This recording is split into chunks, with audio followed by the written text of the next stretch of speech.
And we are live. Okay, perfect. Bismillah ar-Rahman ar-Rahim. Assalamu alaikum and hello. First of all, thank you to everyone for attending our pitch night for the Hackathon for Homelessness, of course, organized by Deen developers and Venture Studio from Crisis, and sponsored by Dynatrace and Quidco. The teams have been working extremely hard over the past few days to bring their ideas to life and to build really meaningful solutions to help tackle some of the root causes around homelessness. But before passing it onto some of the teams and onto the judges, I wanted to use this as an opportunity to speak a little bit about Deen Developers, very short introduction about Deen Developers in that sense. So we at Deen Developers, we are a community that crowdsources talent to build solutions to societal problems. We've got over 520 plus members from some of the biggest tech firms out there with varying skill sets such as developers, designers, product people. We work with some amazing organizations, and now we can, of course, add Venture Studio of Crisis to that list. And we featured in a number of different publications. But what's probably more important is what are some of our goals and objectives? Well, firstly, is to empower and unlock potential. It's to show people that with the skills that they've already gained at work, those developer skills, those design skills, those product skills, that if they're channeled in the right way, they can make a difference. And in order to make that difference and have an impact, it doesn't take much time and it doesn't take much effort. Secondly, it's about actively solving community problems. We understand that our community is rife with problems, and we at Deen Developers, we want to be at the forefront of solving those problems by leveraging technology. And thirdly, it's about creating that space for innovation, that space where like-minded people can come together, share ideas, and really build something in a collaborative manner for a greater purpose. And what's probably equally as important as the what is the how. And how we do that is by crowdsourcing community talent. It's about bringing together those like-minded people, those people who are motivated and want to do more, and running hackathons. We are Deen Developers at heart. We are techies. We are creatives. We do want to help solve problems. And in the past, we have run a number of different hackathons around different overarching themes, and this hackathon is one of them. So of course, we partnered up with Venture Studios from Crisis to run a hackathon around tackling homelessness, because this is something that is close to our heart, and we do believe that by using our skill sets and coming together and by leveraging technology, we can solve problems. And over the course of the past week or so, we've tasked the 10 teams to basically come up with solutions and build solutions around different problem statements. And we've kind of split them up into 4 key themes. The first one being employment opportunities, second one being around awareness, third one being community integration, and fourth one being financial resilience.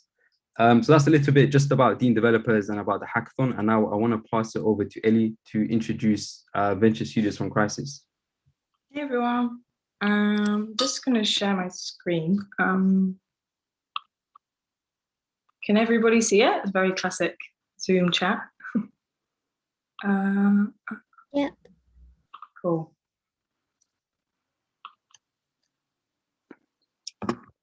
Yeah, so firstly, I just want to say, echoing Ibrahim, a massive, huge thank you to everybody that's joined us today. We're super grateful for your time, energy, and support in celebrating the teams that have been working super hard over the past weekends to build solutions to tackle the causes and consequences of homelessness.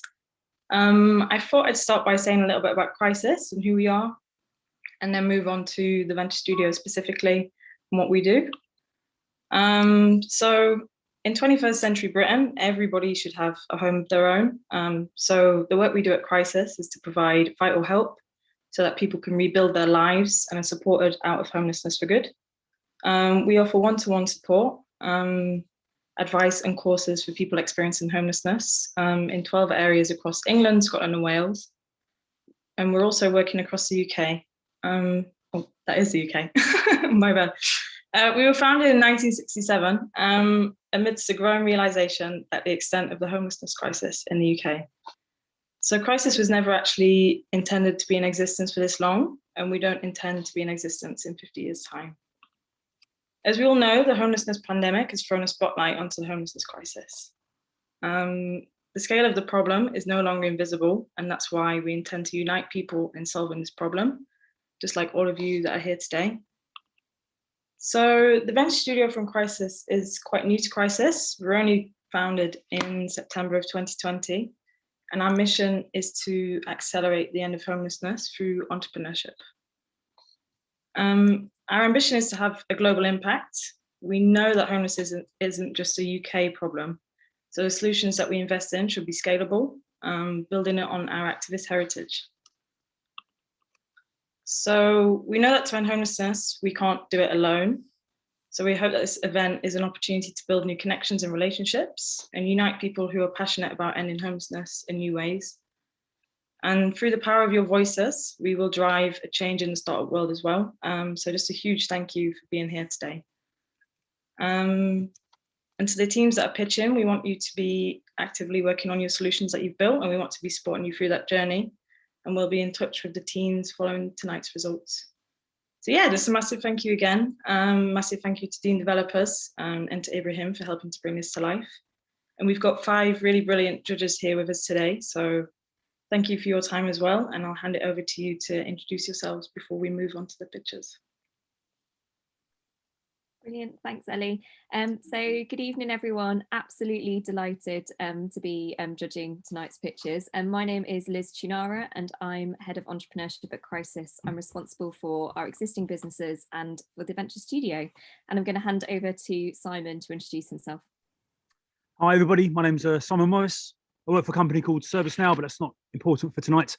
But in the last kind of 5 years, I've been volunteering at Crisis for Christmas, which is one thing that Crisis do annually. And I wanted to just introduce myself and tell you 2 quick things about my time volunteering. Number 1, you really get to understand or witness the problems of homelessness. Reporting a problem to a local community, local authority community. Oh, I've got some background noise there. I was going to say the first time I witnessed was homelessness can happen to anybody. If you talk to some of the guests, it's a problem that can strike anybody through addiction or relationship breakdown. And I also witnessed treating guests with dignity has a profound impact on their lives. So I want to commend you all for what you've done so far. I'm really looking forward to seeing some of the entries tonight. Brilliant. If we could hand over to Johannes. Johannes. Yeah, hi, thanks a lot for having me. I'm an academic at Cambridge and have tried to understand how people experiencing homelessness survive for the last decade. I did a lot of research in East London and in Paris for 2 years, which is what I wrote my PhD about, and recently in Cambridge itself, actually, during COVID. And I'm an anthropologist. That means I spend a lot of time on the street, trying to really be as close as possible to the people experiencing homelessness themselves, following them through the different service provisions. So I worked in France's first safe injection facility for several months. I worked in different homeless day centers as well as soup kitchens, spent 3 months in a homeless shelter, and in a sense, always being as close to the people themselves as possible and trying for the others, us, so to speak, to really get to see the world as much as possible through their eyes as an ethnographer. Well, thanks a lot for having me. Looking forward to hearing from everyone. Brilliant, thank you. And over to Kawa. Kawa, over to you. Yeah, thank you. So my name's Kawa Ahmed. I work for an organisation called Untrace, so we would have seen sponsored this event. But again, just I think I want to just echo what everyone's already said. Thank you for the hard work you guys have put in. That's where the effort's going into, your inspiration on the main levels. I've been speaking to colleagues about this over the last few days. They just want to hear more about it because the world I live in, especially from a software perspective, I've been in the industry for the last 20 years. We focus from a software perspective, seeing how digital transformation is happening at a business level in the way we are engaging, and to see this initiative actually taking it to the ultimate level, which is, at a human level, what difference can we make, and bringing everyone together is inspiring and is inspirational on many levels to us all. So again, commend you all for all your effort, hard work that you put into it, and I look forward to hearing more of the next 2 hours. Brilliant, thank you. And finally, over to Kira. Kira. Thanks, Liz. Hi, everybody. Can I just say, first of all, this is the first hackathon I've been to, so I'm really excited. I work at Crisis with Liz and Ellie, and I'm not in the entrepreneurship team. I'm in the policy and external affairs team. So I run a team called Place-Based Programs, which is about ending homelessness in a place. So I've been at Crisis for quite a long time, and I've seen the organisation grow and evolve in very, very positive ways. But I guess the sad side of that is we've seen the problem grow and evolve. And just to echo Ellie's point, you know, we don't want to be here in 50 years time. And I was very involved in Crisis's work around developing a plan to end homelessness, which we published nearly 3 years ago. I can't believe it's nearly 3 years ago. And really that was about setting out our vision as we kind of marked our 50th year of existence, to say we really didn't expect to be here and we don't expect to be here in 50 years time. So I guess my job now is about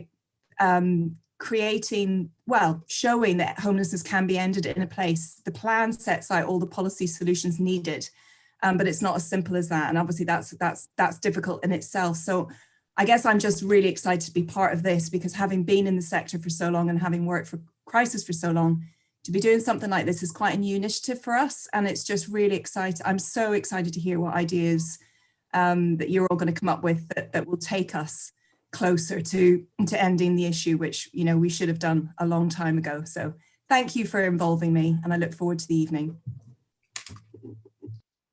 Amazing, thank you very much. We actually have a final judge as well. Aziz Obai, if you want to introduce yourself, our technical guy is going to be giving comments on some of the tech stacks and stuff like that. Yeah, sure. It's a great pleasure being here today, really. I'm really excited to see all the different teams contributing and coming up with the solution to this space. It's a space that I somewhat have more closer understanding of through family members and a few other scenarios, and it's a space which is so close to my heart. And even within my community, it's just like there's so many people at the first sight, when we see them on the street or come across them, we never think they could be homeless in a quotation mark. But then when you actually get to know them, you actually see their real struggle in their life and in their thing. And everyone is trying to make their end meets and go with their progress in their life. And this past week, all the effort that everyone put in is just one step, the collective effort to actually say, we actually do not want to see this continuing. This is our actually legacy, to say we want to see our fellow human being actually being treated with dignity and being with respect. And no matter who they are, where they come from, they are important to us. They are us. That's what we're saying by coming together in this. So I'm really looking forward to all the exciting initiative that people are coming up with as to how we could change the face of homelessness in the years to come. So thank you for the opportunity and making me part of this judging panel. And I want to say thank you to my employer, Quidco, who's sponsoring it. Not said much about them, but Howard has his own session talking about Dynatrace. But when the opportunity came, it was like I was the first person to go to my CPO to say, hey, we really must do something about it. And I hope this inspires other people to actually go to their employer and say, hey, we need to do something about it. It's not just us doing technical solution, but as a company, we have to stand for something. And this is one social cause. I think every single company should be behind it. That's my take on it. But thank you so much for the opportunity. Amazing, amazing. Thank you very much. And Aziz Obai mentioned a very good point that this whole hackathon event was around building solutions with dignity in that regard. And the important thing to know is that homelessness isn't just people sleeping rough on the street. Crisis have a whole report about how people in temporary accommodation and so forth are also considered to be homeless in that sense. And with that, thank you very much to our judges. I want to pass it over to the first team that's going to be presenting today, Omar Sheikh from Helpful Hub. Hey, can you hear me? Yep, we can hear you. We can hear you. Yeah. All right. Cool. Assalamu alaikum and hello everyone. Hope you guys are doing well. Ibrahim kindly asked me to present first, so a lot of pressure. Let me start presenting. Oh, nice hoodie. Yeah, thanks.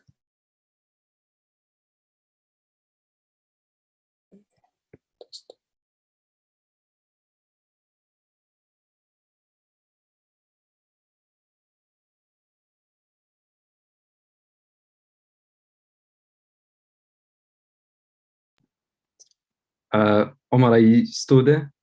I think it might have cut out because of the internet signal.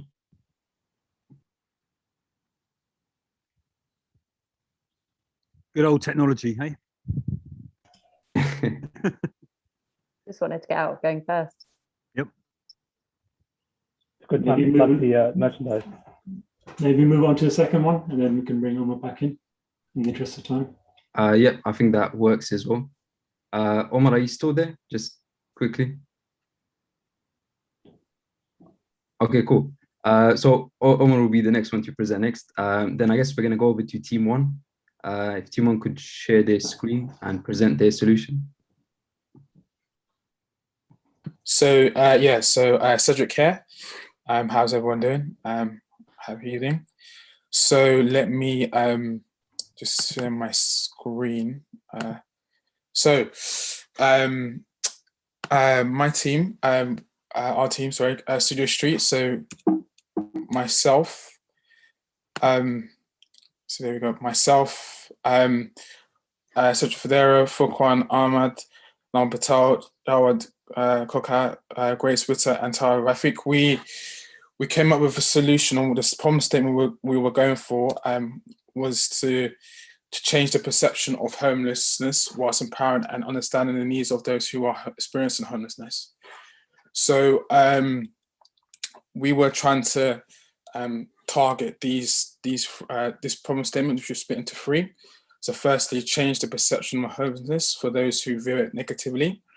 The second one was build a dignified way to understand how it feels to be without a stable home, and also understand the needs of those who are homeless in an empowering and dignified way.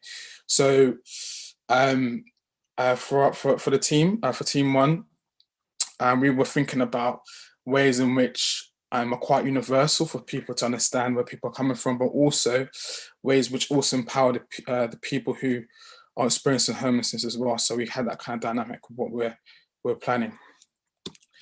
Part of my research, so let me put my screen, apologies.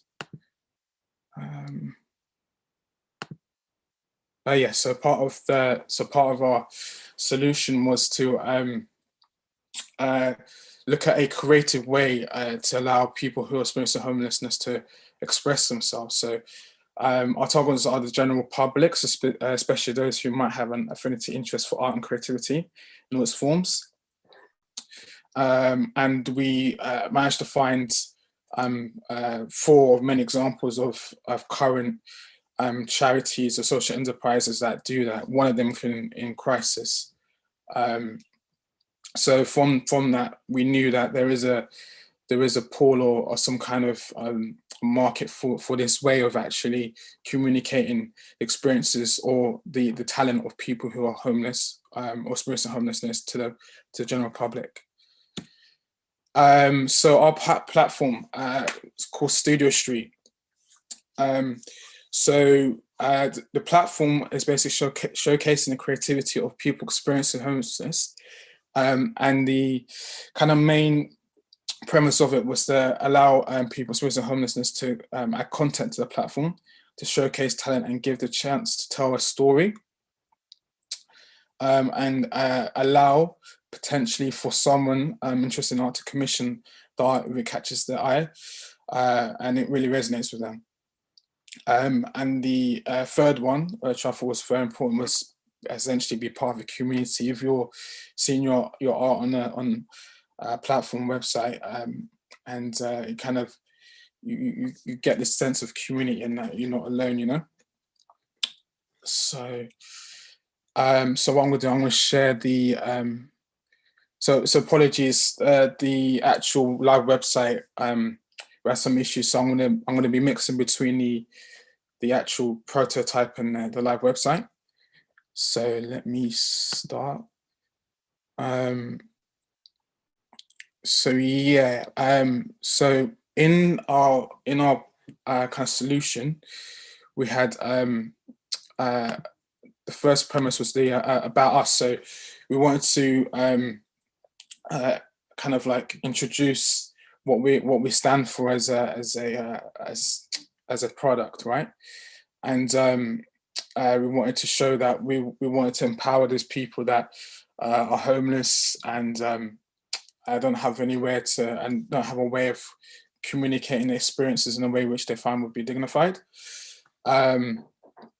So we choose it with that first page. So that's very important to kind of like set the tone of what we're going to do. And in terms of getting in touch, that would be people from the outside world. We haven't actually got functionality for that yet, but that would be people from the outside world who are interested in what we're doing and how they can collaborate with us. As well as those, essentially. So let me go to the other, so we go to this one. So the other function that we had, so this is for someone who's homeless, so to add your story to the website. So essentially in this part, we have the individual, the name, the email address, title of artwork, your story, and then they get opportunity to upload their artwork. At the moment, in our first iteration, I'll come to this in the MVP, we only have the ability for them to upload pictures. But in the future iterations, we will hope that they can add other forms of formats, i.e. Video, and even music, if possible, audio, supplementing video as well. They also get a chance to kind of like, make their bio or make their kind of profile more signature to them by uploading a profile picture if they want to. And once they submit, they'll be sent to this page. I'll go to this one. That one's a bit strange, but yeah. So in the actual page itself, when you go into the website, you click, you see the when you've got this really nice hover state. So when you click on it, it lights up with the colors, and you see the title of the artwork and then the person who's actually produced the artwork. And then when you click into it, then it brings up a modal functionality whereby you have the again the title and of the artwork and then the person who's actually produced it. And then you have the story of the individual who's actually produced the artwork. So this is a kind of opportunity for them to kind of release a story about why they did his artwork, what it means to them, again as a way of expression. And one of the things that I've experienced, that when you express yourself through art, it's very healing as well. So not only through them producing the art, and also writing down what it means to them can help with kind of how expressing how they're feeling, and also healing them if they had any issues that they've experienced in the past. And then within that, if you are a creator or anyone that's interested in the art, you can choose to support it. So again, we don't have functionality for this at the moment, but essentially what would happen when you press that is that, say, i.e. me, the person who likes the art, would be transferred to a contact page where you can be introduced to the individual who's actually produced artwork to maybe curate or commission a work in an art gallery, or even talk a bit more about what types of art they do. So let me come out of here. And we've also, just for, again, this is for MVP purposes, but also we wanted to have a bit here which actually donates on a whole to people who experience homelessness, but we didn't make it specific to an individual to make it a bit. We thought that we would have it at the bottom to make it generalized, so it's not like I don't know, it doesn't make the person who's doing the art feel like they're needed or they need stuff. We want to make the art specific, but also donation quite broad. So for MVP, we've done a link which when pressed takes you to Crisis, but as I'll go through in a minute, we would want future iterations to probably include a functionality to donate. Cedric, just so that we kind of stay on time, Yeah. maybe wrap up in 20 seconds or so. Okay. All right. Sorry. So let me go forward the next part. So this is the prototype. So let me bring up the actual. So that's the end of the prototype. So let me go back to the. Sorry, let me go back to.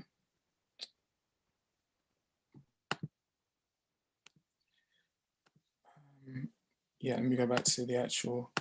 We're doing, yeah. So for the product roadmap, in the as you can see from the first iteration, we've got, and the MVP essentially is to create a bio and upload pictures. Obviously, you can do something and submit your profile. In the future iterations post MVP, we'll hope to be able to upload videos as mentioned, do some kind of blog posting, be contacted for commission work, and also have a link to social media. So those are the things we're hoping to kind of do post MVP. And one of the encompassing things about what we're producing is that we can create some form of community as well, within the people on the product. Yeah, that was it. All right, Sorry about over time, apologies. No worries at all, no worries at all, Cedric. Thank you very much for that presentation. Can we pass it over to the judges? Liz, if you want to go first. Brilliant. Thank you so much for that presentation, and thanks for being first up at short notice. That was pretty brave. I'm going to hand over first to Kawa to ask the first question. Kawa, do you want to go? Yeah, not probably a question, but more like a comment. I think I obviously like the idea of where you're heading with this, because as you mentioned, it's more than just the art aspect. There's the mental health well-being as well aspect being considered. And you're looking at all of that, as well as the dignified piece, how to bring it all together. So I think it's certainly got to scope in that way. And I guess the question of it probably needs a bit of experimenting is, how do you monetize it? How do you become more sustainable over time? So that probably needs a bit more work on the, I would say, and something to think about. Because I think you're on the right track. It just, that's a bit I wasn't probably too clear, is how do you monetize it to that level that's sustainable, plus, as you said, it isn't a competition. Plus, it keeps that therapeutic side of things moving on as well. Okay, that's a fair comment, and yeah, that's one that's probably we have to look to include some kind of functionality whereby people can become members, maybe, and monthly. But yeah, that's a very good point. Brilliant, thank you. And Kira, over to you for the next question. Well, just to echo a lot of what Kawa said, I love the idea. I love the images. I mean, it just feels very high quality. And even the functionality a bit, you kind of touched on a little bit of the functionality around in the images. I think there's real potential there. I suppose my immediate thoughts would be how you manage the content. So, you know, almost the safeguarding aspect of this, you know, and it's just something to think about if you haven't already, how you can monitor and manage what people are putting on there in terms of images, but also their stories. And there's just something about safeguarding those individuals who are putting themselves on there and exposing themselves, if you like, in terms of their stories and their artwork. So it works both ways. It's kind of safeguarding them, but also making sure that the material and the content is appropriate. That's kind of one of the first things that came to mind, really, how you would monitor it and curate it in a safe way. Yeah, and again, that's a very good point. It's one of the things that one of the members, Grace, mentions about, and about how we could help safeguard the people who are homeless. So they're already in a kind of like a exposed situation. So you don't want to make them too much more exposed than they already are. So yeah, I understand that. Okay, amazing. Thank you very much for the judges' comments, and for Cedric, for Team 1 for going first. I know quite nervous going first, of course. Omar was meant to go, but his internet cut out. So thank you very much for that, Cedric. Yeah, I should say thank you to the rest of the teams. I know some of them didn't get to say much, but yeah, say well done to all of them and all their efforts, because they did a lot of good work in a short time period that we did it in. So, yeah, definitely amazing work. Should we go over to Team 2? And again, just keeping it to 6 minutes, the presentations, and then to the judges' comments. So over to Team 2. Yeah, Jazakallah. 1 second, let me share my screen. Can you all see my screen? Yep, we can see your screen. Right. Assalamualaikum. Hello, my name's Abdurrahman. I'm representing Team 2, and I'm going to be focusing, as a team, we focused on the employment initiative, on the employment problem statement. So I wanted to introduce Job Shelter, a new reimagined inclusive job search service that tries to empower the individuals and aims to do this without loss of dignity. So first of all, this is me. I'm a software engineer at the Zone, team member on Team 2. When we were thinking of this idea, we thought it'd be good to tackle like something real life and try and make a difference. So this is one of the quotes that came to mind, which is, if you give a man a fish, you feed him for a day, but if you teach him how to fish, you make him independent, you help empower him, you would basically help him for a lifetime. So this is the kind of approach that we thought of when we came together and thought of the idea. So Job Shelter is alternative to the traditional way of seeking jobs. It's a website, it's an app that people would use to find jobs. It's targeted towards the homeless, the refugees, the migrants who struggle to find work due to language barrier. We don't require stuff like CVs and resumes and qualifications to enter the website. We want to encourage independence and empowerment. And we believe that non-English speaking does not mean non-skilled. There's loads of migrants who come to this country who probably struggle to speak the language, but have had a past life working with very skilled jobs. So this is something for them that focuses specifically on that issue. Like I mentioned, the skills are mostly transferable. So if you had a past life and you worked in a certain field, if you come to this country, you should be able to find a job, and the language barrier shouldn't be the thing that stops you. So we want to help disadvantaged people, and we want to help employers as well to find employees. And the vision is that English can be learned and picked up when the employee joins the company. So we wanted to talk about like the numbers and the stats. So I quickly did some research and I came across the Migration Observatory. It's an Oxford website, Oxford University website. And it's specifically talking about migrants here, but migrants are more likely to take jobs that they're overqualified for. And the reason for this is because they lack familiarity with the qualifications, they lack English language skills, they don't have a professional or social network community to help them out, and they struggle with the job searching process. So this is exactly where we would fit in and provide an alternative to what's currently out there. So what we are building is a website and that requires no CV. We think CV is a good thing, but it's something of the past. It shouldn't be a requirement. What we do is we will ask you simple, basic questions, which anyone should be able to answer.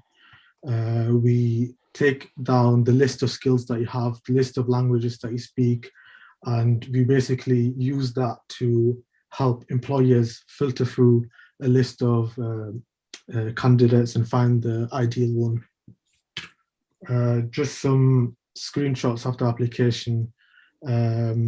As you can see, once you sign up, you fill out your profile, you would answer some basic questions, rate your English and stuff like answer what your native language is and some of your skill set.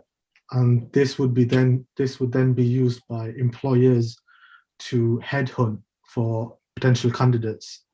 We also introduced a community feature we plan to introduce a community feature which would allow like-minded people to get together and conversate. So what makes us different? So traditional job search sites are full of text and overwhelming. So if you look at, for example, Indeed, it's like black and white, full of text. There's loads of jargon, there's loads of tech language that people might not understand. And it's not aimed at people who have a slightly lower English speaking capacity. This is where we fit in. We are an alternative that are simple, modern, dignified, and we will be as visual as possible, using emojis and icons to illustrate what the questions are, for example. We only require a basic level of English understanding to use the application. We don't require a CV, and we encourage the joining of communities based on language and culture. And employers find you. So this is what the application is. Because this is such a broad product space, there's loads of things that we wanted to do that we didn't quite have time for. So we wanted to include video answers, multiple language translations for the website. So you could have a drop down where you could change the language to something that would fit with the employee. We wanted to introduce success stories. We wanted to integrate with Google Translate and provide a text-to-speech option. We also were thinking about how about if employers post jobs instead of headhunting. So that's another consideration. We also were thinking about integrating with learning material and English courses, workshops, etc., to sort of offer that on our website. And we thought, based on the data that we have in our database, we could use that to build a basic CV. So that's another thing that we thought of that could happen. These are just like some things down the pipeline that haven't been built yet, but could be something that we explore. That's it pretty much. That's all I have to say. I did want to mention that the application is pretty much 70% complete on both sides. So the back end is done and the front end is done, but the wiring between the back and the front end is still to be done. So I think we needed like one more day on that to finish that off. Yeah, that's it. Amazing, amazing. Thank you very much to Team 2 and Abdurrahman for presenting. Over to the judges. Thank you so much for that.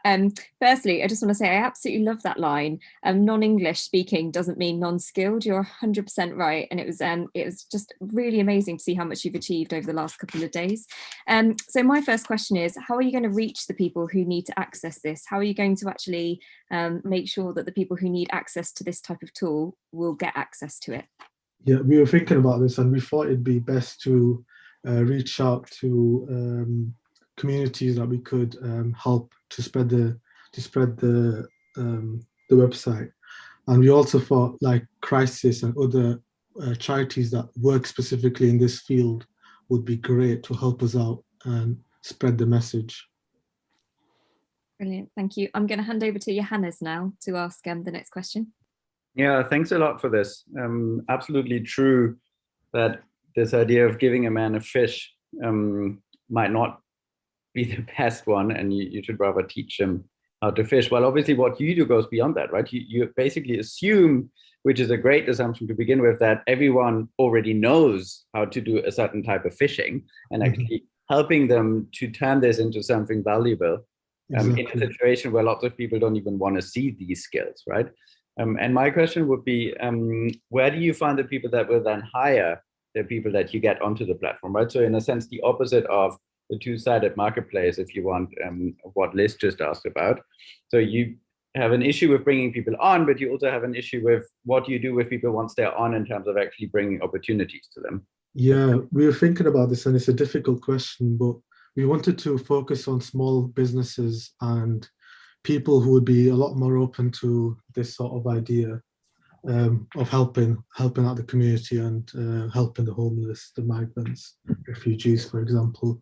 So I think it's a complex question that we would need to think about. And we were also thinking on approaching social enterprises because lots of them in the all of them. Hi. So we were thinking also approaching social enterprises. There's an extensive list of lots of these social enterprises that actually are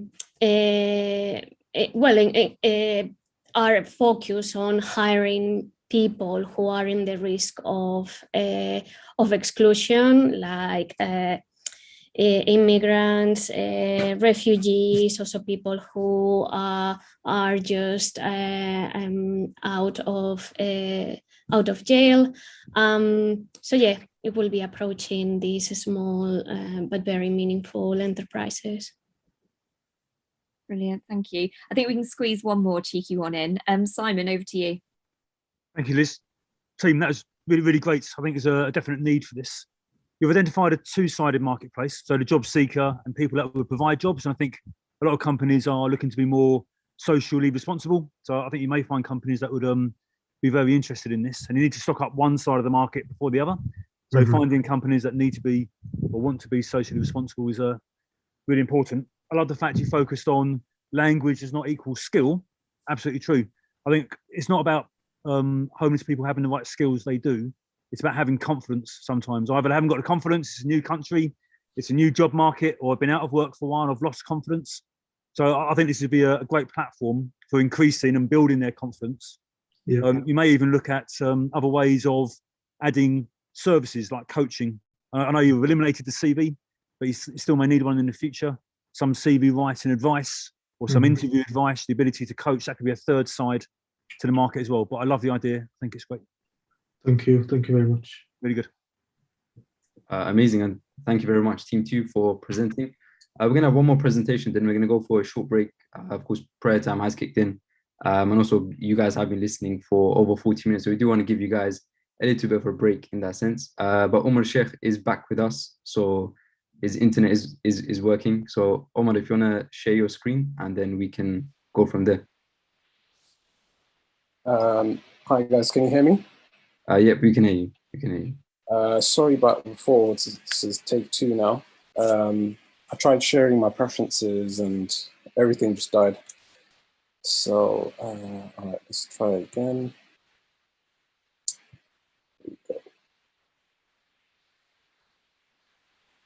All right, can you see my screen? Yep, we can see.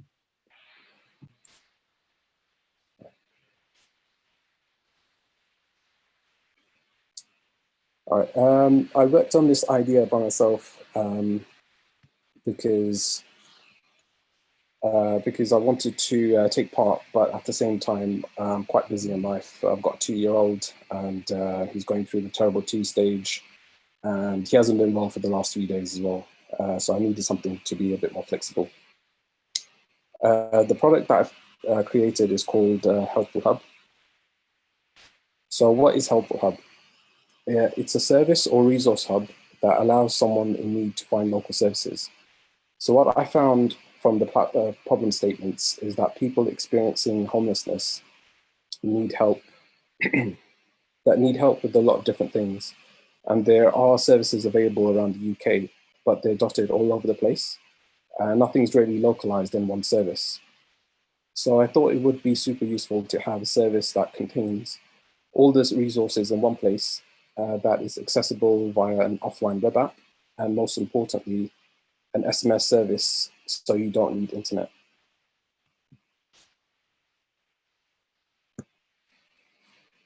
Okay.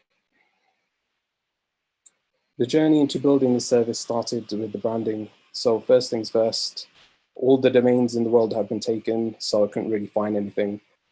I'm sure that other teams had similar issues, but I think I came up with a good name that I liked. I wanted the feel of the branding to be warm, friendly, and approachable, which is why I used these colors. and the lowercase type for the name.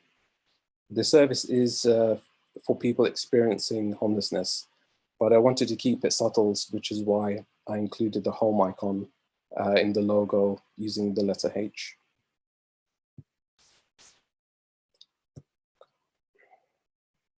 The Deen developers team are probably not going to like me for not including wireframes or design system, but the website is so basic that I just went straight to development. The key features of the website is that it loads fast, it's a small page size, it works offline, the search form above the fold, and everything is clear and concise. You can go to the website right now if you want to. It's called helpfulhub.uk. So the SMS service is the USP for Helpful Hub. If someone requires information about their local services, they can text their current postcode and keyword to the dedicated mobile number, and it will reply with the services in their locality. I've been scouring the web for services, and currently we have information on food banks, job centres, and white goods in the database. We can add more services and keywords very easily in the future. This is what I could find in the meantime. So with more time, we could add more services, more data. You can text the number now with your postcode and keyword. If the text doesn't come through, then I've run out of credits, so I just need to top that up. So the technology I've used is also very basic. I didn't want to over-engineer a simple service like this, so I've used plain HTML, CSS, and vanilla.js. The backend script that handles the results and extracts the information is a basic PHP script with a MySQL database. I think the best way to launch this service would be to spread awareness in public places using posters and physical ads, where it can really reach the people who need the service. Partnerships would be useful with other charities and organizations who deal with these issues to help spread the word. As an MVP, I think the Helpful Hub does what it needs to do, but I think we can improve it a lot. For example, using a shorter SMS number, searching via a place and not just a postcode, and so much more. I think I may have skipped over something. Yeah, okay, never mind. All right, so thanks for listening. I hope you like what I built. And if you have any questions, please let me know. Amazing, thank you very much. A very simple solution to a big problem in that sense. So over to the judges for your comments and thoughts. Brilliant, thank you so much for that. Firstly, really slick design, so thank you so much for sharing, and absolutely can empathise with the terrible twos. I wish I could tell you it gets better, it doesn't. So I'm going to go to Aziza for the first question. Aziza, over to you. Apologies for bad internet. I seems to have missed some part in there, but looking at this, that we have done it through SMS, I was trying to get this, sorry, apologies, I just got lost track in here. In terms of the people, how you mentioned that people would be finding this through the billboards that you might have outside. That's rather expensive ways of getting the message out. What other thing have you thought about? Partnerships with charities that deal with homelessness, or partnerships with job centres, where we can post up, hopefully for free, post up posters and ask them to spread the word and ask them to start using the services themselves. Because they are the ones that do the work on the ground. So hopefully it's something that they could find useful enough to spread it to their networks, basically. Right, thank you. Thank you. Over to Kira for the next question, please. Thanks, Umar. I love that idea. I don't know if you in your research, you realised, I mean, one of the, I think, a really strong feedback we get from a lot of the people that use our services is navigating services and not knowing what's available. in local areas. I think you've really hit something here that we hear from the people we work with a lot. You know, it's so complex out there and so much out there, but people just don't know how to begin to even navigate it. So you're definitely onto something. I suppose my question, I could ask you so many questions, but I'll try not to. Two things. One was the scope of this. You've mentioned food, white goods, and finding a job. I suppose my question would be, could you broaden that? Can we broaden that scope? If you're thinking very services, easily. You know, so many different ways, so many different things we could add to that. And also the local, I love the local thing. I think that's really, really important. And I would hope that you're thinking beyond the city, you know, you're thinking UK wide, that you could be doing this and building this with partners all across Britain. So for your first question, yes, it's so flexible that we can create a lot of keywords, add a lot of data, but getting the data and keeping it up to date would be a bit of a challenge. So that's something that we would have to overcome. But yeah, I mean, we can expand this to anything, even people beyond homelessness, people who are just, they need services, for example, we can just add that that feature in.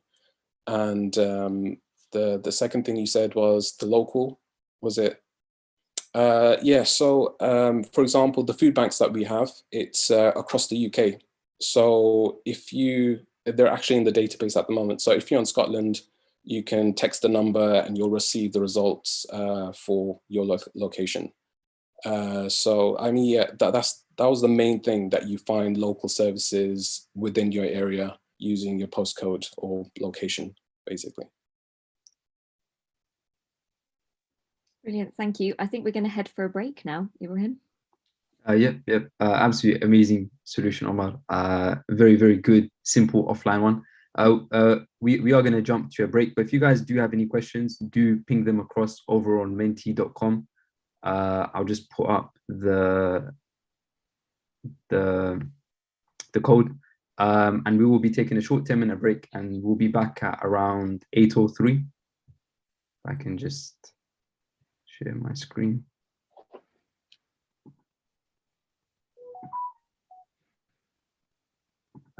We'll be back at 8:03. So do grab yourself a drink, a water, coffee, whatever it may be, and we'll see you back in a bit.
Okay, cool. I hope everyone is rejuvenated with that short break and prayer break in that sense as well. It is 8:05 and we don't want to keep you guys for too long.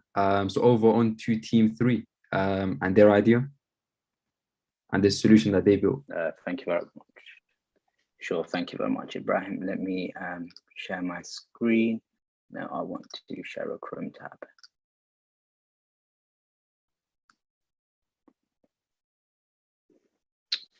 Okay.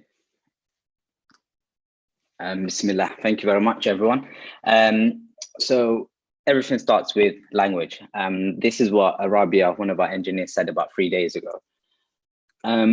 Breaking language barriers is key for community integration. And we've recently seen that ESOL funding, this is English to speakers of other languages funding in England, has fallen by 56% between 2009 to 2016-17. This has meant those with English as a second language are further excluded from society rather than integrated. And then there's lockdown. It's been difficult for most of us. Now imagine if you don't speak English well, how would you access services, read letters from the council, or even help your kid with learning, as a lot of them have been learning from home recently. This has further compounded the problem, and it's even more difficult to integrate with your community. And with the reduced interactions, even more difficult to learn English. So the question really is, how would you have managed this? So we've created Lexi. You can think of it as a Babel for migrants, but with a focus on non-Western languages. We know that informal learning contexts are incredibly valuable for migrants. By using Lexi, migrants can improve their English, but also speak with somebody who they can relate to. Volunteers also benefit because not only do they contribute to their community, but they might even pick up a bit of their mother tongue. And mother tongue we use to refer to as the language that you grew up with at home. So what is Lexi? We connect you with English speakers who speak your first language. Through speaking with people that have grown up in the UK, there's also an element of gaining some social norms and social capital. But before we started to develop, we thought we just wanted to double check, are we adding any value here? So I tweeted the format, Google format, to my very large following. I've got about 70 odd followers, and we managed to get 70 responses. So this is what they've had to say. 90% of respondents who we see as potential volunteers do speak their mother tongue. This is good. 74% of respondents want to improve their language skills through conversation. It sounds like these people should actually try Lexi. And majority want to learn a new language. So if you see there, we've got 83% who want to not new language, learn new skills. And we can also see that another 83% would like to make a big difference to their community. And this Lexi is not just about the language, but we also see the community aspect of this. So you're all wondering who put this together. This is the amazing team. As the famous saying goes, a product is only as good as the team. So we've got Rabia, software engineer, Wasim, software engineer, myself as the product manager, Haria, software engineer, and Fazana, who's been our UX UI designer. A big thanks with love to shout out and a big shout out to Deen developers and Crisis for organizing this and the amazing things we've seen. So without further ado, I'm going to take a big risk here. Ibrahim Javid, are you still with us? I can't see your camera. What I want is for Ibrahim. Okay, cool. What I'd like to do is for Ibrahim to actually sign up and take us through the flow. So I will share the link. Should I share my screen? Yes, please. If you could do that, Ibrahim. Let me open up the chat. I'll share the link. So everybody should be able to get on the link now. But Ibrahim, if you could share your screen and we'll have you actually sign up. Okay, perfect. Fingers crossed that Can you see my screen? Okay, awesome. Yes. So this is Lexi. Welcome. So you can find a language mentor in your community. But yes, Ibrahim, you're onto that. So wait, just before you go there, it's 3 steps. You search for your language, you choose your volunteer, and you select a team that works for you both. So this is the landing page aimed at migrants. Ibrahim, go to sign up as a volunteer, please. Okay. Okay, drop in your name. Enter your mother tongue. Just one line will do. Deen developers. And okay, you know, Ibrahim, sorry, we don't have camping on there. We're going to work on that. We're open for feedback. So do share in the chat as well some of the interests that you'd like us to add. I know Ibrahim's a big fan. And finally, do you have you got a Calendly URL, Ibrahim? Yep, I do, if I'm not mistaken. Okay, awesome. Let me bring it awesome. So we've integrated with Calendly due to the efficiency gained by that and the short time that we have had to, of course, deliver. But it also provides a great user-friendly UI that that should hopefully work well for us.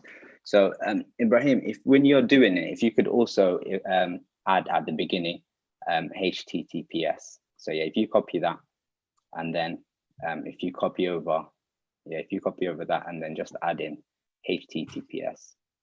I was doing this during testing earlier, so if you need to get that bit. Yeah. HTTPS, yeah. And add H. Yeah, and then colon. Yep, perfect. You got a profile picture for us? I think so. It's the one that I always use. Great. Let me see. Great. That's amazing. Open. Yes. All right, and it's as simple as that to sign up.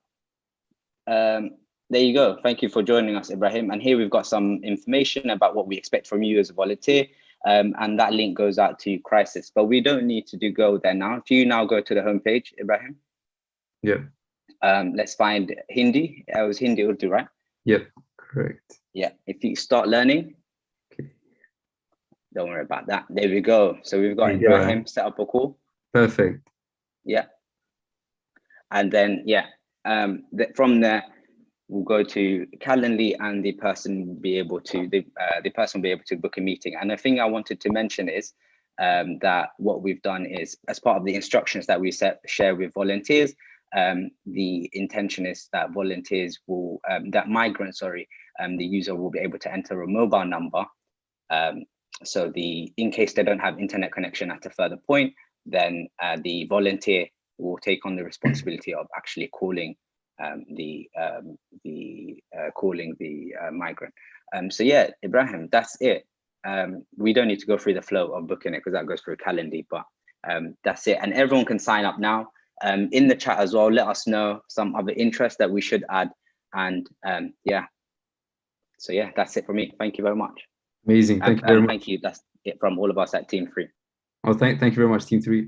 Working demo, which is always good to see. Pass it over to the judges for the comments. I still can't get over how quickly these things have been pulled together. That site was insane. So and brilliant work. I'm going to hand to Kawa for the first question, please.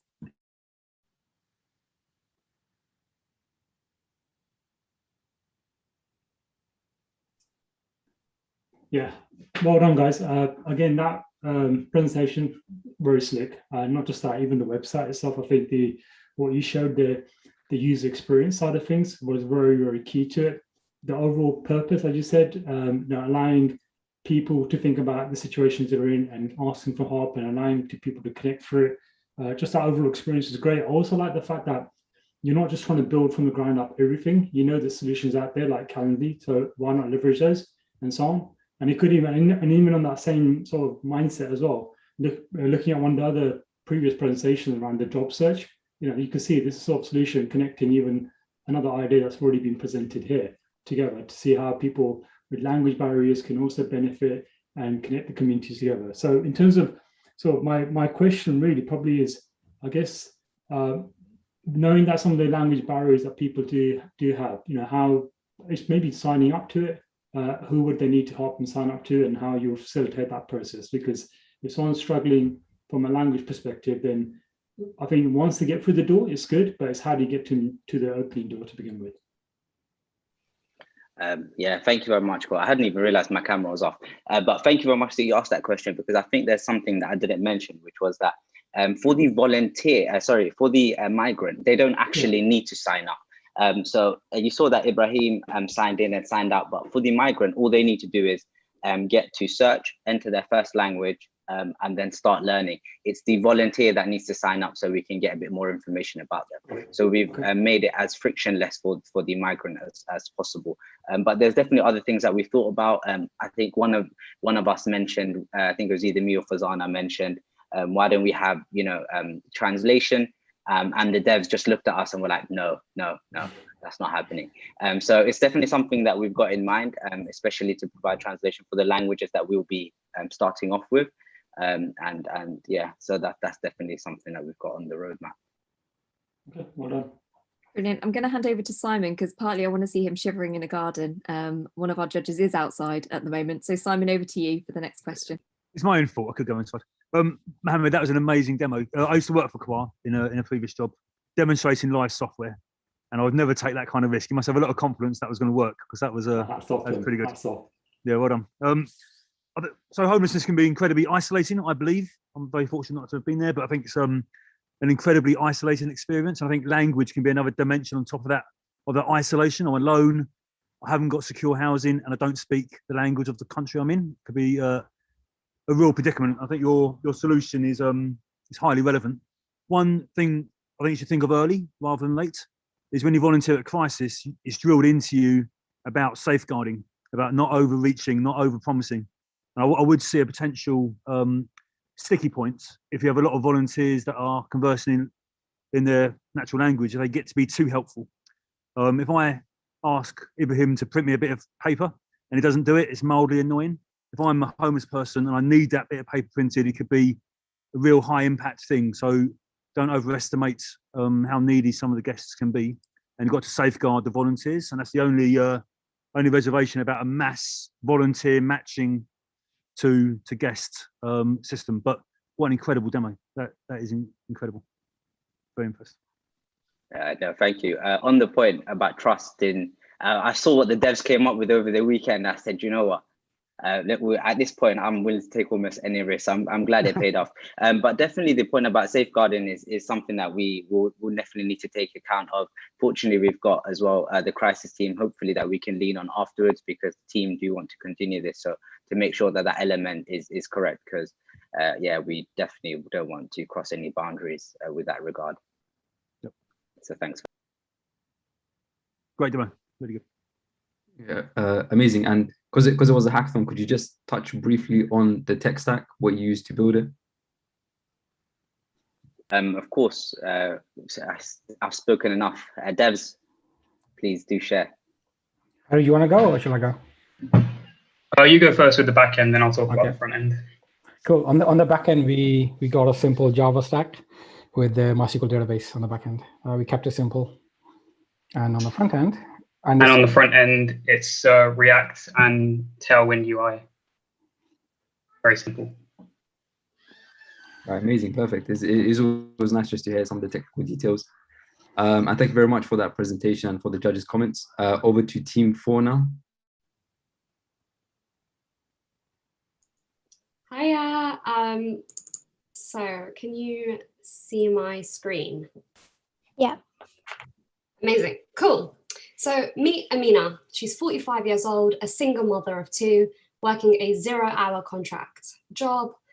After paying her rent, she's left with £70. Her floorboards at home are currently not in a safe state.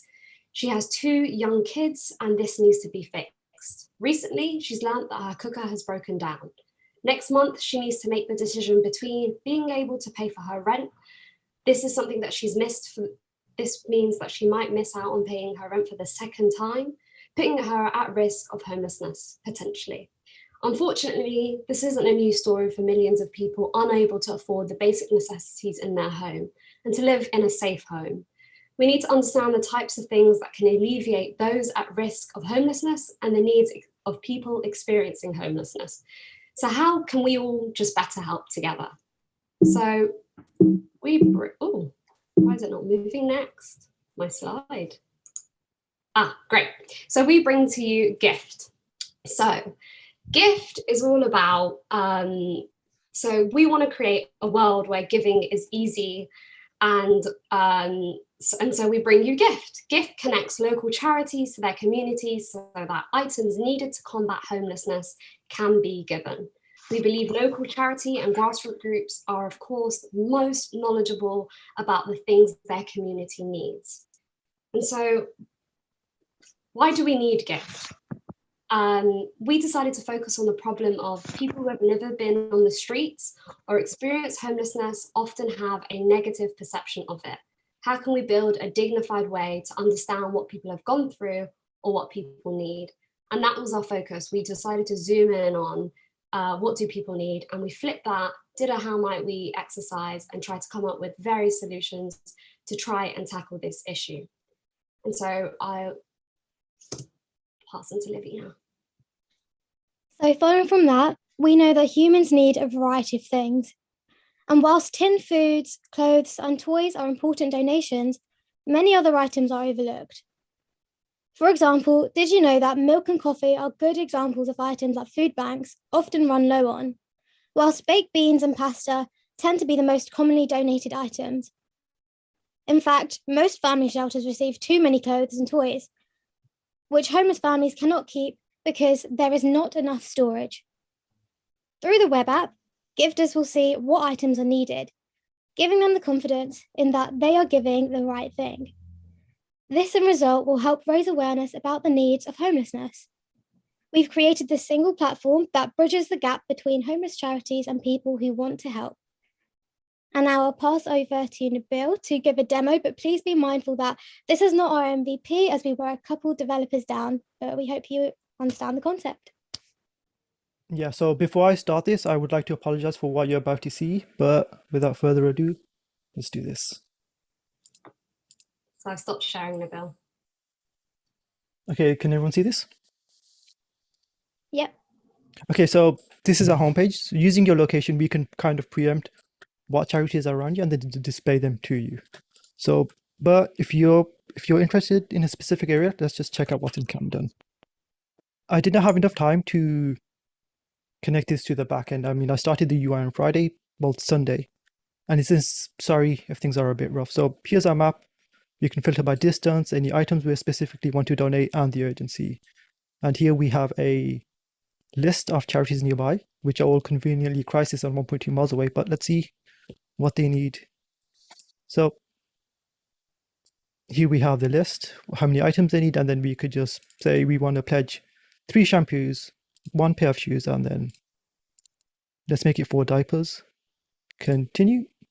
We'll get a confirmation of what we're about to do. Confirm, and then bookings confirmed. So here we'd have more information about the charities, a map of where they're located, anything they'd like to do, and a bit more detail. I didn't get around to fully finishing the UI, but this is where we were supposed to be. So following on, after pledging items, you'd be then prompted to sign up, which then your confirmation would be confirmed, and then you could just get straight to donate. And with the charities, they would have a dashboard where they can see, where they can post listings and enable or disable them, whether the user chooses. So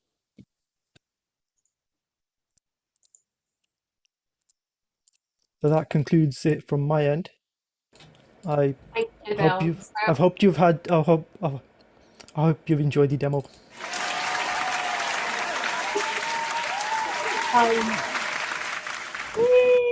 Thank you so much, Nabil. What I'll do is I will now just quickly go back to the slides. If you will give me a 1 second. And then what I'll do is I'll go into present mode. Am I back in present mode? Yes. Okay, great. So we ran 3 user testing sessions in the minimal time that we had. So we had to move quite quickly. And so we simulated what that experience would be like for a user. So this is some quotes that we picked up. And I just wanted to highlight some of the pages that it would look like when somebody searches nearby what charities need what. So someone said, forces me to be intentional with what I donate. Making it about what charities need instead of what I want to get rid of, a way to know more about what's going on in my community. So they were just a handful of comments that people had. This is the magical team. Here, so I was a product manager, Lavina was supporting in delivery and research, Nabil, our front-end developer, Piers, our back-end developer, Mohammed, our back-end developer, and Hafsa, our designer, our brilliant designer who's come up with all these colors and worked on the prototypes. So yeah, we want to, oh, sorry. Perfect. Just quickly, before we say thank you, we want to show you where we're going. So at the moment, where we are now is we want to complete the MVP requirements. We want to continue user testing. We want to be able to, for charities to see the pledge donations, to actually see that live and in real time. And then later, we want it to just be more than just donations of items, because it was an MVP, because we were focusing on the problem area of people don't actually know what people who are experiencing a level of homelessness, or, you know, the preventative measures or the symptoms of homelessness. We want to be able to support charities to make a call out for volunteers, donations, the signing of petitions. We want to be able to collect big data, learn about the needs of homeless charities throughout the year, and be able to support in research and funding. And we want GIFT can be also be used by local authorities and also grassroots organizations. So we need to think about how we're building it out. And potentially later on, much later, we want to think about how can somebody go in who needs support, who needs help, to be able to search for the local organizations that are in their area. So yeah, thank you. I'm going to stop sharing. And yeah, so thank you from all of us. Oh, no, absolutely amazing. And Nabil, it was a good demo. So thank you very much for demoing that. And for the sound effects. Again, like Mohammed said, I found myself clapping along as well. So yeah, over to the judges for your thoughts and comments. Firstly, Nabil, I'm absolutely adding applause to every pitch I now do at the end. So thanks for that. And as the person in charge of the shops at Crisis, actually, we get so much rubbish in terms of donations. Even with the best advertisement, the best campaigns, actually, we still have to sift through a lot of things which are well-intentioned, but aren't helpful. So this is a really interesting idea for me. I'm going to hand over to Johannes for the first question this time round.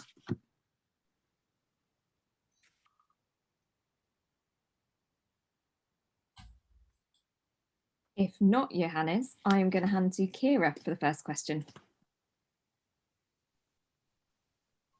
I don't know if it's really a question, it's more of an observation, Liz, and actually it's funny that you mentioned the shops, because I was actually wondering how our shops could benefit from this, you know, knowing what things sell and therefore what you could put out as a request. I think that would work really, really well. Can I just say I was so impressed with the prevention focus right from the start. It's so unusual to even hear the word prevention used by anyone who doesn't work within homelessness, and really understanding what we mean. So even raising awareness about, you know, a family in a home struggling to pay the bills and kind of pay for the basics is just, yeah, I love that approach, just kind of raising that awareness, which is something we're always trying to do, but it's difficult because people mostly will think about the visibility of rough sleeping as homelessness. So that really struck me. And really just, again, sorry, I don't really have any questions. It was more the way it evolved, the idea evolved, and the fact that you're looking at other things other than just goods. So volunteers, you know, thinking about even Crisis's big volunteering effort that we do every year, and knowing that there might be specific parts of that big project where we're really struggling, maybe in the lead up to Christmas, where we don't have the numbers, but thinking about more community-based organizations who always need people and manpower. I just don't have any questions. It's just really observations that could work so well for maybe those organizations also with a lot less visibility, and so it raises awareness of the great work organizations are doing in communities, and therefore allowing them to get that awareness and that request out for people. That just really struck me, so I love that. And just to say as well, I think the data would be fascinating that you would collect in terms of what local organisations are providing and what national organisations. It would be fascinating and really highlight where there are gaps in provision. I'm going to hand over to Aziza for his question. It's very difficult to ask any specific question on there, but I think I want to highlight the fact that this is the first demo where I actually seen the future roadmap planning and clearly articulated. So the team actually really looking and not just now, and this demo is just looking at beyond and today, which is really what I would like to see from a team, that we're not just coming for a single event on a weekend, but we're actually thinking on the long term, how do we actually scale this and make it happen?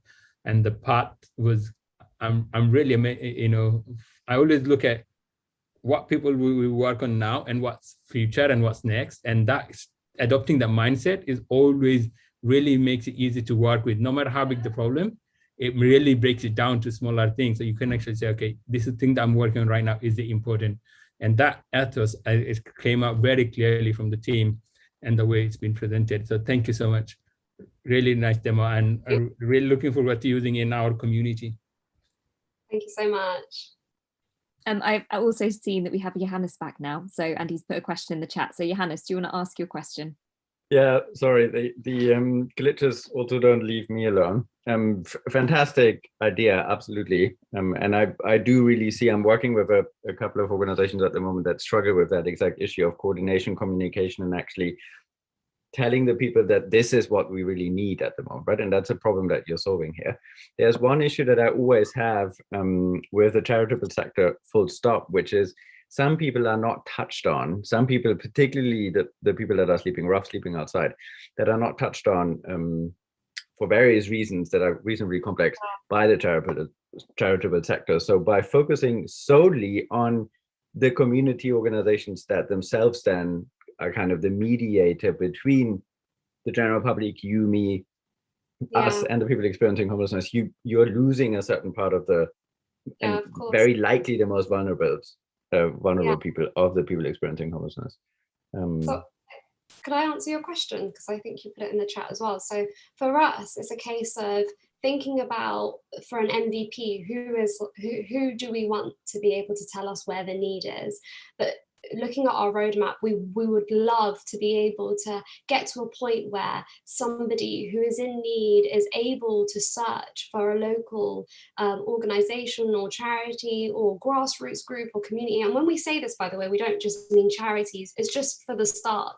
We do want to get to a place where we're, CIC groups, local authorities, people who are not necessarily a charity, but are able to provide support. And so people can, they're able to search for what their need is and can find out where the closest who is around that can provide that level of support, who is around that can say, hey, I need a kettle, like where can I find that? Oh, this organization is providing that thing and I can go out there and get that. And so we definitely want to get to that space where somebody can go in and use the app themselves, or the website. Yeah, amazing, and really positive encouragement to carry on working on the project outside of the hackathon. So we shall move over onto Team 5. And again, I'm conscious that we are probably going to go slightly over time, but if you could keep it to around 6 or 7 minutes per team, that'd be great.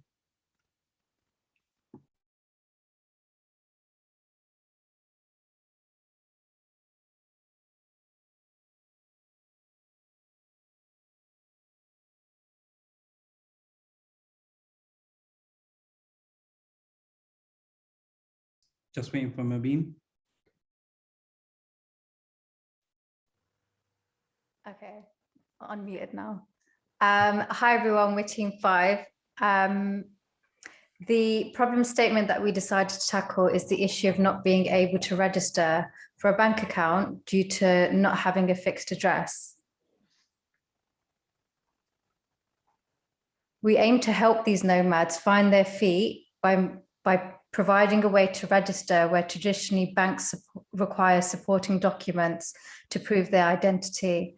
This excludes the nomad from accessing emergency funds needed day to day, receive benefits or salary from employment, and even a barrier to gaining employment. The root of our solution focuses on giving a nomad a virtual ID that captures basic personal details that is verified by a member organization. Nomads by nature tend to move around a lot, and physical forms of ID are difficult to keep a hold of due to being lost, stolen, or fleeing from a violent situation. There are also many types of nomads, from couch surfers to those in overcrowded homes and refugees. The benefit of a digital card allows the user to retain their dignity and not have to disclose their status or changing circumstances. This ID would have an expiry date of 6 months, whereby the nomad would need to visit a centre and re-verify their status. I will now pass you on to Radi, our UX designer, to talk about the look and feel of our brand and the user journey. For the branding of our product, we wanted to keep our users' dignity in mind when coming up with a name, which is why we went with a variation of the word nomad, meaning wanderer or traveler, someone without a fixed abode. Our logo carries on with this theme as it depicts a pathway or a journey towards success, implying that our nomad users will be able to get back on their feet and stay on the right track. Finally, our use of blue and yellow colors represents the sun and the sky, which paints the picture of a person looking up at the sky with the hopes of a much brighter future. Moving on to the user journey, it begins with our nomads heading to our main site, where they are encouraged to complete a short and simple registration form. They can then be verified by a whitelisted charity partner who'll have access to our admin panel. This allows our verified nomads to create an account and have access to all of our benefits. I'll now pass it on over to our devs to talk through our tech stack. Thank you, Radi. We have two applications, client and portal. On the client side, any nomad can register using our client application. Also, any charity user can approve client requests by portal application. Now, Mo will explain technical details. Thank you very much, Omid. So, as a front-end team, we decided to use React and Tailwind CSS for the front end. This particular choice of tech stack allows us to rapidly develop the site during the hackathon. In addition, the choice of React allows us to seamlessly port the product over to native mobile apps. And to explain the backend, I'll pass it over to Abshir. Thank you, Mo. So for our backend, we decided to go with good old Firebase. This includes the Firebase Firestore for the database and serverless functions for our REST endpoints. We've also decided to host both the admin portal and the client dashboard using Netlify. And to explain further, and to go into further details of our backend, I'm going to pass you over to Humaira. Thank you, Abshir. So we've made use of multiple services from Firebase. They fit really well together, and it allowed us to rapidly develop as our data models were changing and evolving over the course of the weekend. We collect a very limited data set on our end users, and our APIs only expose information about a particular end user to authenticated users from charity partners with a particular unique code given by the nomad user themselves, thus preserving their dignity. And now to speak about partnerships, I'll pass on to Naveen. Thanks, Humaira. So we reached out to Pocket in the digital banking space, allowing a user to register for a prepaid account who would otherwise not be able to. The founder is passionate about helping underserved communities and ensuring financial inclusivity in their mission statement as the main social issue they want to tackle, making it a perfect partnership. We reached out to him with a proposal, and he was happy to support by waiving fees and accepting the Nomad ID as a valid form of identification, with meetings set up later this week with the product and compliance teams. Next slide. As we scale, we hope to form partnerships with more digital banks, and as we gain traction, to disrupt some of the existing processes at high street banks. The impact of COVID and services being less frequently available if digitized, this removes another barrier to access. The future is fintech. With blockchain and digitalization becoming more popular, a digital ID has use cases beyond banking. Following our trial with Crisis, we hope to roll this idea out nationally to organizations that support nomads, such as charities, and open up to the community, including retailers who, for example, are willing to offer free coffee if the ID is shown to preserve the user's dignity. Give us a follow on Twitter at nomadx_app for latest updates, and thank you for listening to our presentation. Absolutely amazing, and I like the fact that everyone had something to say, which is really good, and also the fact that there's been some traction and some conversations have been had already So really, really amazing. So over to the judges, thoughts and comments. So firstly, brilliant to see you've already had a conversation and got a meeting set up later this week. Fantastic, excellent progress. I guess one of the questions I'm going to kick off with is around the challenge of, we don't want people to remain rough sleeping or in any form of homelessness. We want to end their homelessness for good.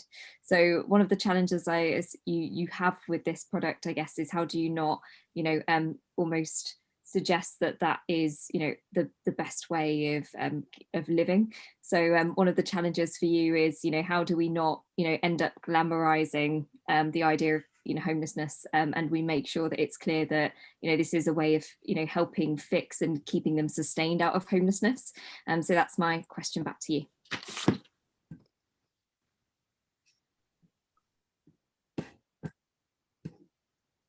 Bobby, do you want to take that, or should I take it? Do you want to take it? Well, the long-term version for, come on, 1 second. The long-term version for this app is like a digital identity. So it can also go into, for example, vaccinations and so on. So it won't be just glamorizing the aspect of being homeless. It's to allow them to utilize that for other services. Brilliant, thank you. I'm now going to go to Kawa for the next question. Kawa, over to you.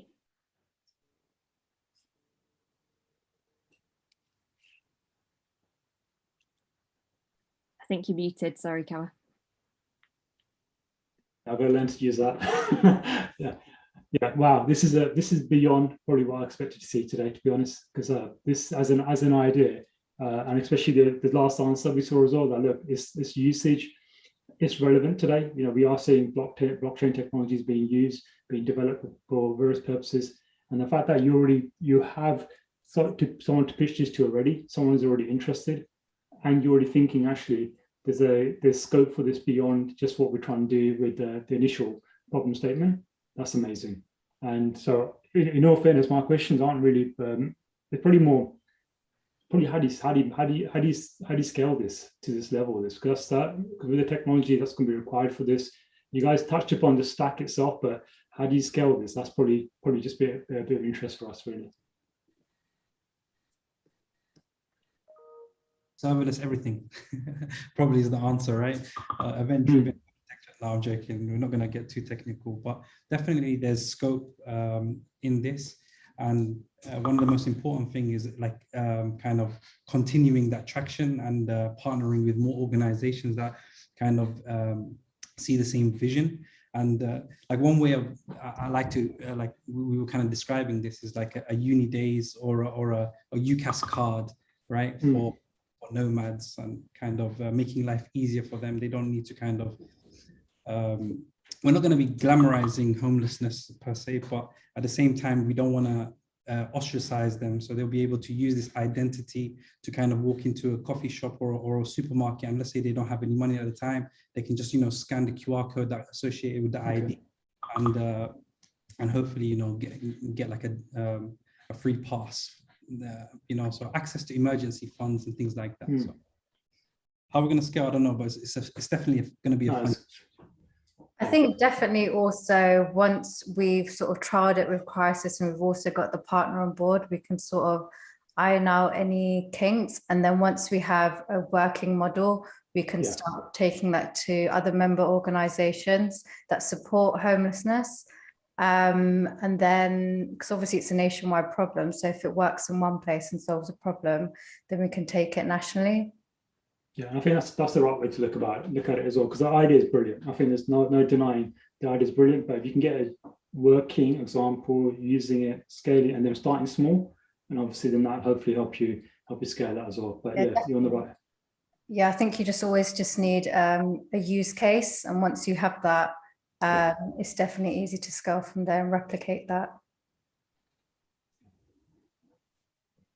Brilliant, thank you. And I think we have time to squeeze in a question from Simon. Simon, over to you. Thanks, Liz. I think one of the things that really worries me about the modern world is that we treat everybody as a unit of economic profit. It's not about people and their needs and desires, it's how much businesses can get out of them. And the closer you get to homelessness, I guess, the less useful you are to banks and to different corporations to make a profit from. So I definitely see the issue at hand. my question was, it's an amazing idea, really well developed in terms of its vision.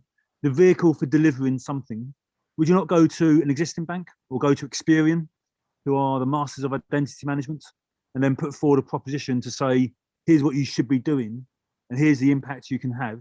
But the actual vehicle for execution could be an established bank. They could print the cards, and they've got the distribution network, and they've got the infrastructure, but they're not doing it because they don't know it's the right thing to do. Maybe your product is your ability to pressure them into doing the right thing for your guests, for your homeless people, but you can use them as a path to execution. I think the traditional bank route is that they ask for a lot of documentation, which a homeless person doesn't have. And especially if you've left a situation very suddenly, you've left everything behind, you need funds really quickly, you can't prove your identity. That's why this is sort of an interim solution to help you get back onto your feet. Absolutely, yeah. I see adverts on TV for a banking service for kids where the parents can pay for a debit card and different services. So it must be possible for banks to finance people that have low trustworthiness, in quotes that word. I wonder if they could go to a bank and strong arm them into saying, here's the impact you could have, bank, by doing this for a different class of, in quotes, untrustworthy people from a credit point of view. But listen, fantastic idea. So there are some banks who do offer services where you can walk into a physical branch and then try to get something set up. It can take a while, so it can take a few days for example, a person to go and find a charity that will then refer them to this bank, wait for that high street bank to actually be open, and this really allows people to get access to emergency funds as well. And that's kind of the main thing is we could even potentially prevent someone from their status changing into kind of a more serious level of homelessness by accessing emergency funds straight away. And so that's kind of the aim as well. I would say stuff like cards, etc. I think it's quite important to keep it digital because the future of finance does seem to be increasingly digital with more digital banks opening up as opposed to high street alternatives. And we touched on sometimes that identity documents, including cards, can actually get lost in the process. People can flee situations for varying reasons. And so keeping it digital and keeping kind of a digital first approach is quite important as well, I would say, with an option for a card could be one of the approaches. Amazing. Really good questions and answers. We are gonna have some of these, take these conversations offline. So I think, Kira, your expertise in that sense would be good to kind of take offline and see how we can improve the product and really make it a reality in that sense. So thank you very much, judges, for your comments and questions, and thank you for Team 5 for presenting. Over to Team 6.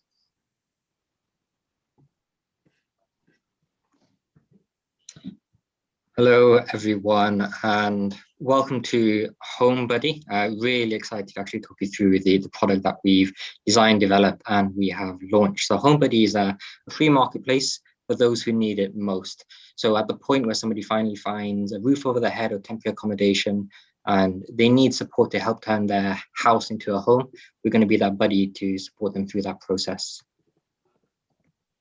And so essentially what I want to do is I actually want to talk you through the story of Jason. So Jason's story is pretty similar to mine, to yours, and to a lot of other people's.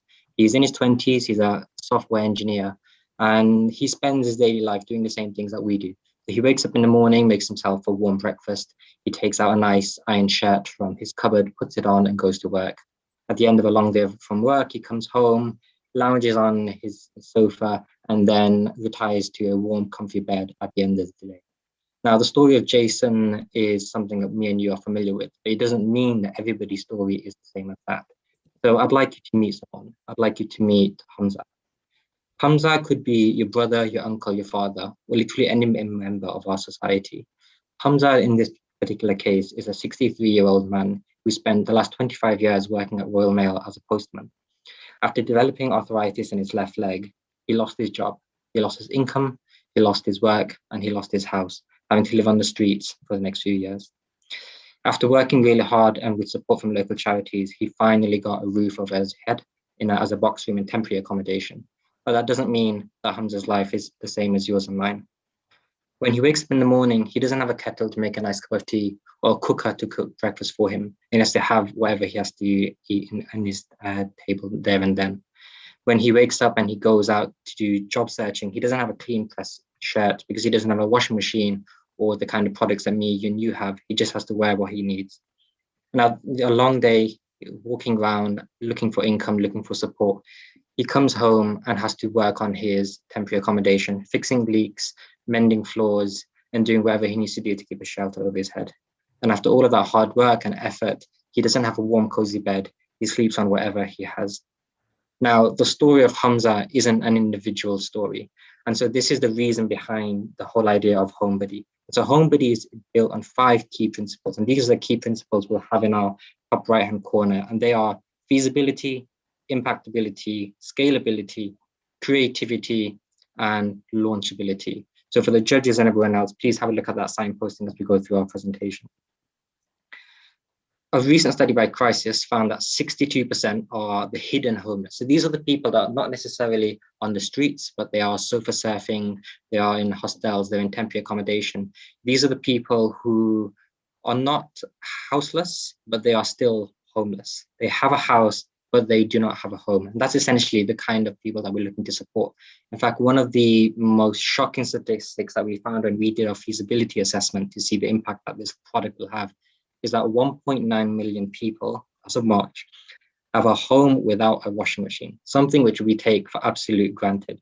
And so for somebody who is having to use laundrettes and other services, it costs them 2,500% more to do their washing than it compares to me and you.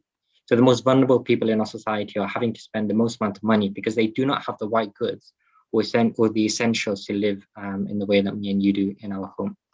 So that's why we created Homebody. So Homebody has one purpose, and the purpose is to provide essential goods to people who are trying to turn their house into a home. And there's a real need for that. And we think now is the right time to launch this product. We've actually seen record numbers of people actually moving homes with the stamp duty freeze, and many other people actually redoing their own homes and their furnitures. And people are disposing of perfectly good, perfectly sound products, but they're actually no longer using them. So either giving them away or disposing them. These are products that me, you, and everyone else could use, let alone the people who need them the most. At the same time, with lockdown, we are seeing a lot of stores, a lot of restaurants dispose of cutlery, pots, pans, and all these essentials, not because they don't need those products anymore, but just because they're doing a refurbishment and taking the most of the lockdown to actually change their dishware. On the same side, we're also seeing charities seeing a really high demanding for their services. So on one hand, we have all of these goods, which people no longer need. On the other hand, we have all these individuals who need those goods to turn their house into a home. And that's essentially where Homebody comes in, is we're that marketplace to connect those people together. So what I'm going to do now is I'm going to hand it over to Amina, who's going to do a live demo of Homebody and actually talk you through that process. Amina, over to you. Thank you. I'm just going to share my screen.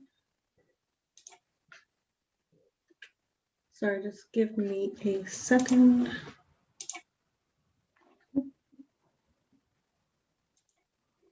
Sorry, just give me a second. Just having some technical difficulties.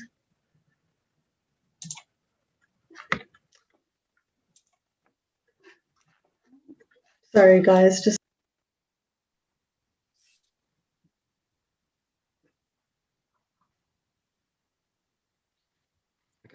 I think in the interest of time, what I'll do is I'll actually give you an overview of the app and what we're doing. And at the same time, Amin is essentially putting that together. So the purpose behind Homebody, as you'll see, is twofold, actually. I think we're trying to be a bit creative here. We're trying to address homelessness, but at the same time, what we're trying to do is make that environmental impact as well. So there's goods and services where there's thousands, literally thousands of tons of reusable kitchenware, homeware, beds, benches, microwaves being thrown away every year. We're trying to address these two key challenges in society together. And we're trying to do that with designer dignity at the DNA of our app within our values. So one of the examples which you'll later see is there's an entire section where you can create your profiles. You can put your picture and your bio, yeah, build that relationship. I've just managed to load it up. Yeah, and one of the things we're trying to do is give people the option, because we understand that some people may or may not want to put their picture up there. So we're having design in its dignity. We're also trying to develop a scalable solution. So I think later on in the presentation, we'll talk about our plans.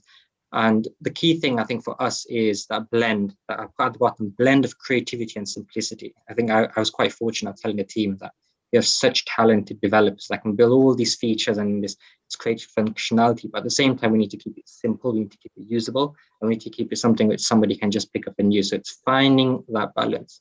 So essentially what we're trying to do, I think, in one line is deliver impact at scale through creative solutions, and then finding the medium between those two. So, Mina, are we ready to showcase what this app actually looks like? Okay, Can fantastic. you guys see my screen? Yep, okay, perfect. So my name is Amina, and I'm going to be showing a live demo of how Homebody works. We really want to emphasize that Homebody is to allow people that are in temporary accommodation who are currently going through a case where they've just been recently rehoused, and allow them to turn their house into a home. So this is the landing page, and you have the option to either log in or sign up. So when you sign up, you can choose to either be a giver, so someone that has items to spare and to give away, or a receiver, so someone that is looking for specific items that they need for their home. So we're going to start initially by signing up as a giver.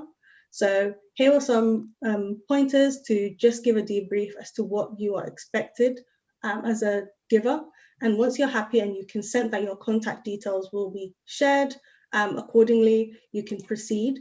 And yeah, you can just fill out your details, and you can jot down what your location would be, a little description, just going to. And yeah, just basically. And then you have the option to upload a profile picture if you want to. And once you're happy with how your profile has been created, you can then go ahead and decide to upload the items that you would like to donate. We have categorized them based on common goods that are needed. So you've got the white goods, bedding, cleaning materials, pots and pans. And so if we pick, let's say, cleaning materials, and you want to say detergent, you can then describe the brand. And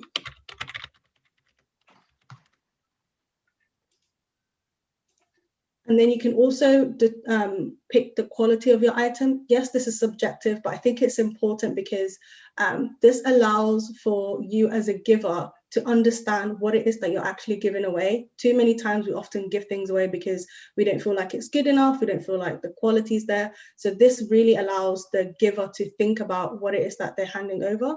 And this format is also similar to if you are a receiver. So let's just stick with moderately used. You can also upload a picture of the item, and once you're happy with that, you can click submit, and it will give you a summary of the ad that you're about to post for the item that you want to donate. Once you're happy with that, you can then track your ad. So in this case, we've got the supermarket owned detergent. Then it has a map where it will track where the item is at service. You can also confirm whether you have given this item away or not, as well as be able to see the people that are responding to your ad or have viewed your ad here. Once you're happy with that, you can go ahead and either continue to donate more items under the different categories, or we can now go back. Now I'm going to take you through the receiver's perspective as a user. So as a user, they're given a quick debrief of what they're expected in terms of how they can collect the item and how to communicate with the giver. And once they're happy with those conditions, they can proceed and go ahead and look at the different categories of items that they need for their home. So in this case, we can click on cleaning materials. So this is linked to the giver who's just uploaded their item, and they can view that, and it's got the summary of what the item is. Once the receiver is happy that this is the item that they want, they can then respond to this ad, and it should auto-generate a templated email which links the item that the receiver has selected, and they can email the person that's advertising the so-called item and begin communication from there.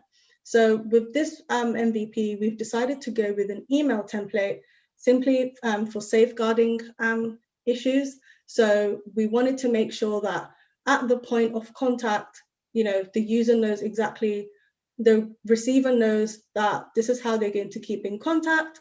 And this is something that we have been thinking about because, given the nature of the app, there needs to be a way to track communication. So we figured an email is a great way to have that paper trail of communication with items that are being advertised and with items that are being received on both ends. So that is a summary of how the app works. And I will now hand it over to Mohammed to continue the presentation. Thank you very much, Amina. Sorry, hopefully that actually brought it to life, the fact that we've got a live demo. You never know what's going to happen in live demos. And so essentially we're trying to tackle those key problems of homelessness, excess goods, also designing with dignity. So you know what the problem is, you know what the solution is, where it is right now.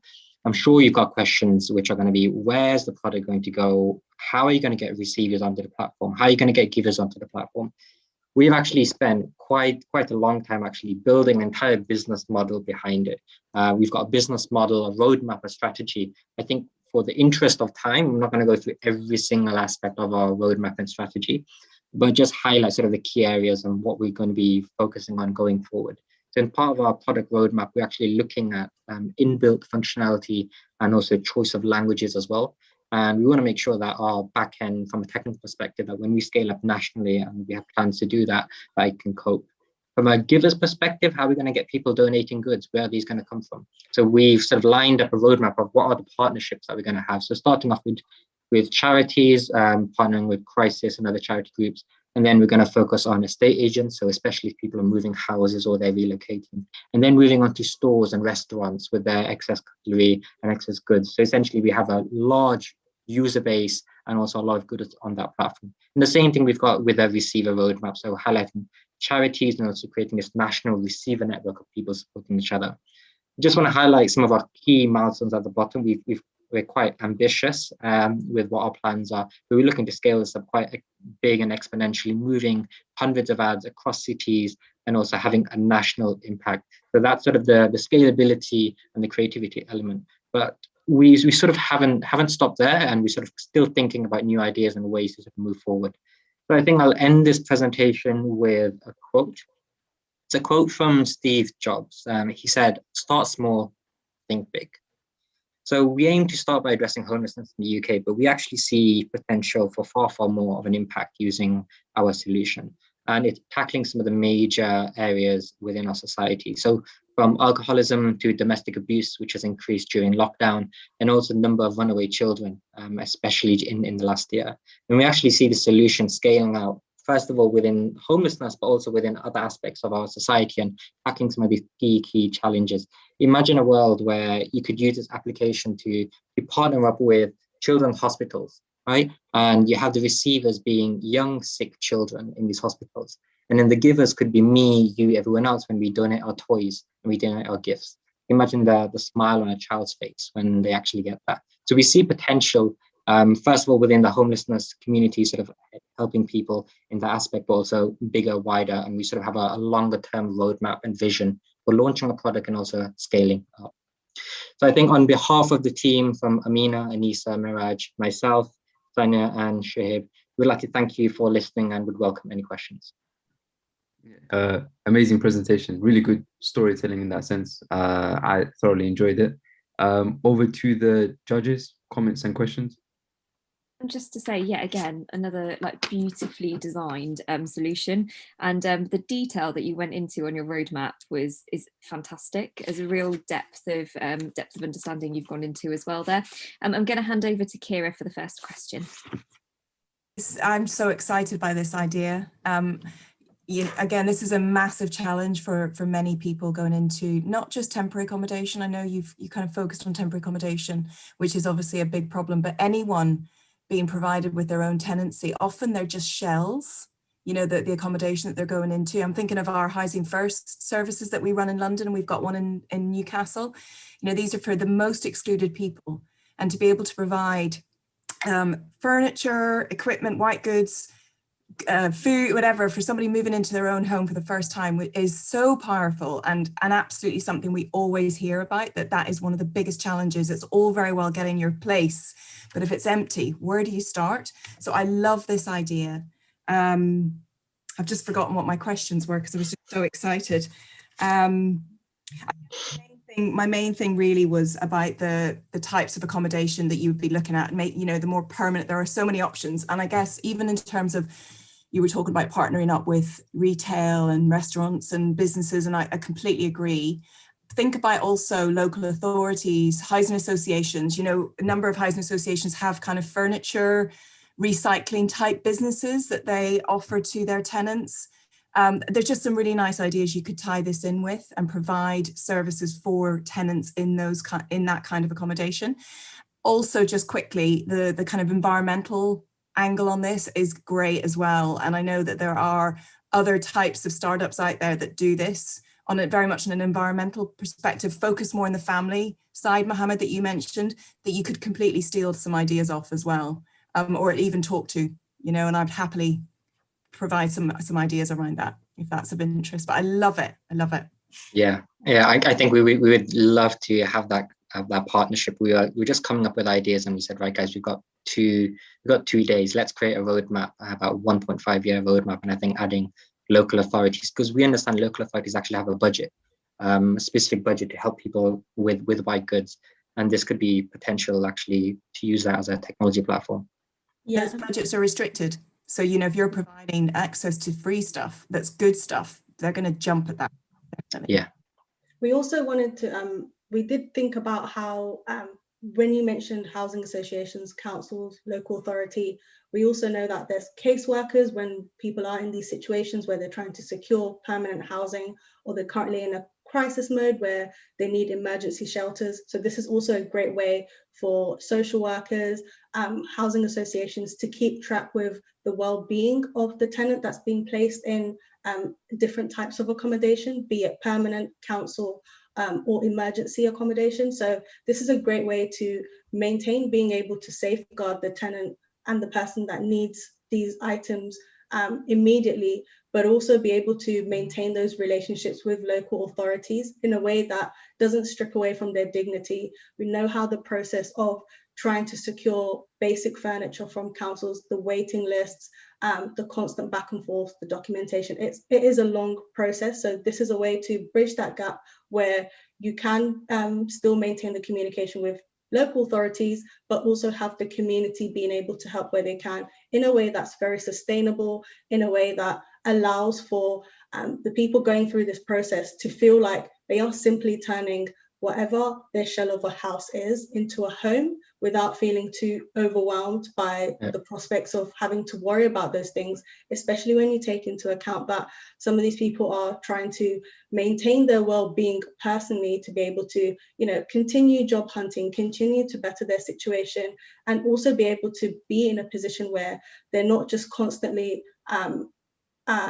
worrying about what they can provide for themselves with just basic goods. They can, you know, be connected with people that are willing to give basic sanitary products, basic housing goods that can allow them to just be presentable, to rest at ease, and be able to continue, you know, contributing to the betterment of their life while also dealing with their current situation. So it's immediate enough for us to intervene, but it's also long-term enough to maintain that relationship and to ultimately do what Crisis does as an organization, contribute to stopping people from, you know, continuing to experience homelessness. So we try to meet that balance, and I think our roadmap is so wonderfully covered for that. So, and in case anyone hasn't noticed, Amina is now going to be our new brand ambassador. She's going to do all the talking and presentations from now on.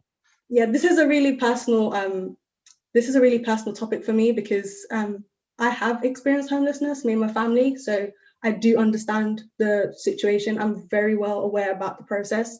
So yeah, this has been a great experience, and we really are passionate about Homebody. It's so important to go just beyond that, beyond the shell of this is a home, deal with it. You know, part of trying to get out of that psychological effect of being impacted by homelessness It's that feeling of constant support. It's that feeling of, you know, I am building a home. I am trying to get back on track, because homelessness is something that's very rife in our communities, and there's so many factors that can affect so many different people across so that many is very true. yeah. I would reiterate that. I was just wondering if there's any other questions before. I know we've taken up quite a bit of your judging time. I think the rest of the questions we'll probably take them offline. But thank you very much for that presentation and for the judges' thoughts and comments, and for Amina for sharing that very personal experience. Thank you very much. Again, we do only have 3 presentations left, so do bear with us. I know we're slightly over time, but over to Team 7 to present their solution and tell us what they've been working on. Hello, everybody. Oh, that's the wrong button. Hold on.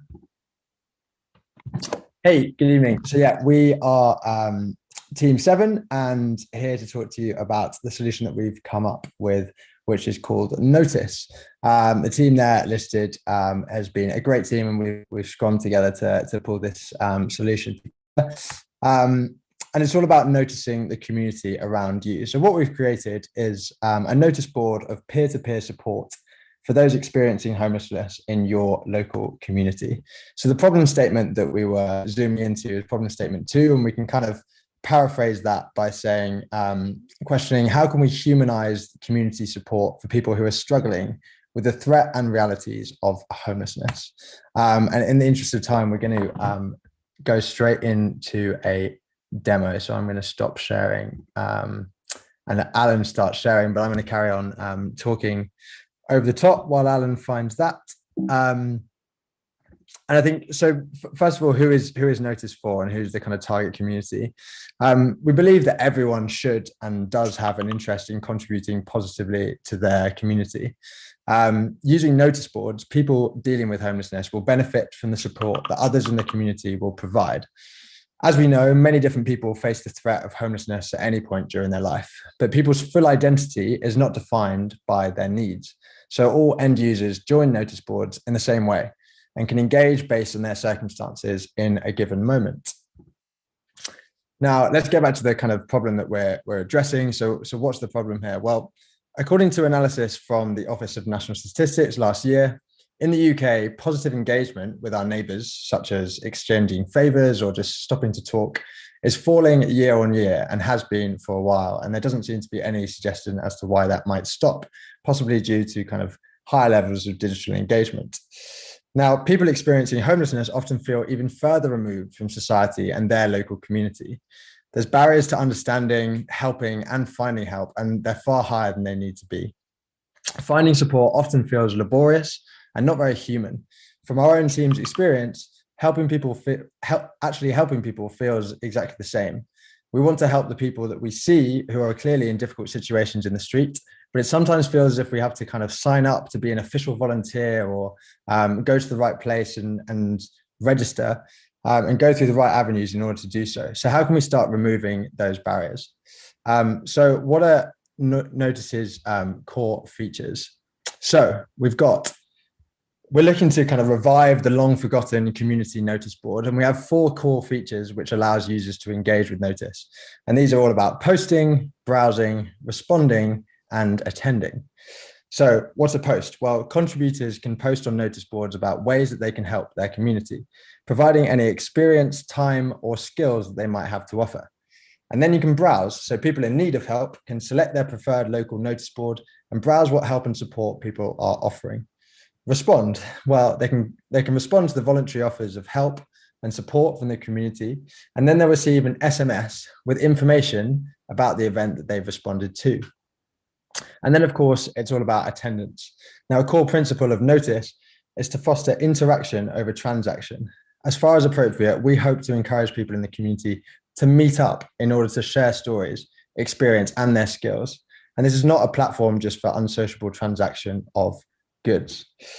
So what does Notice provide kind of through this platform? Well, people in need can use Notice as a point of resource for peer-to-peer support in their local community, as I've said, spanning social activity, career advice, skills-based learning, and anything else that the community might have to provide.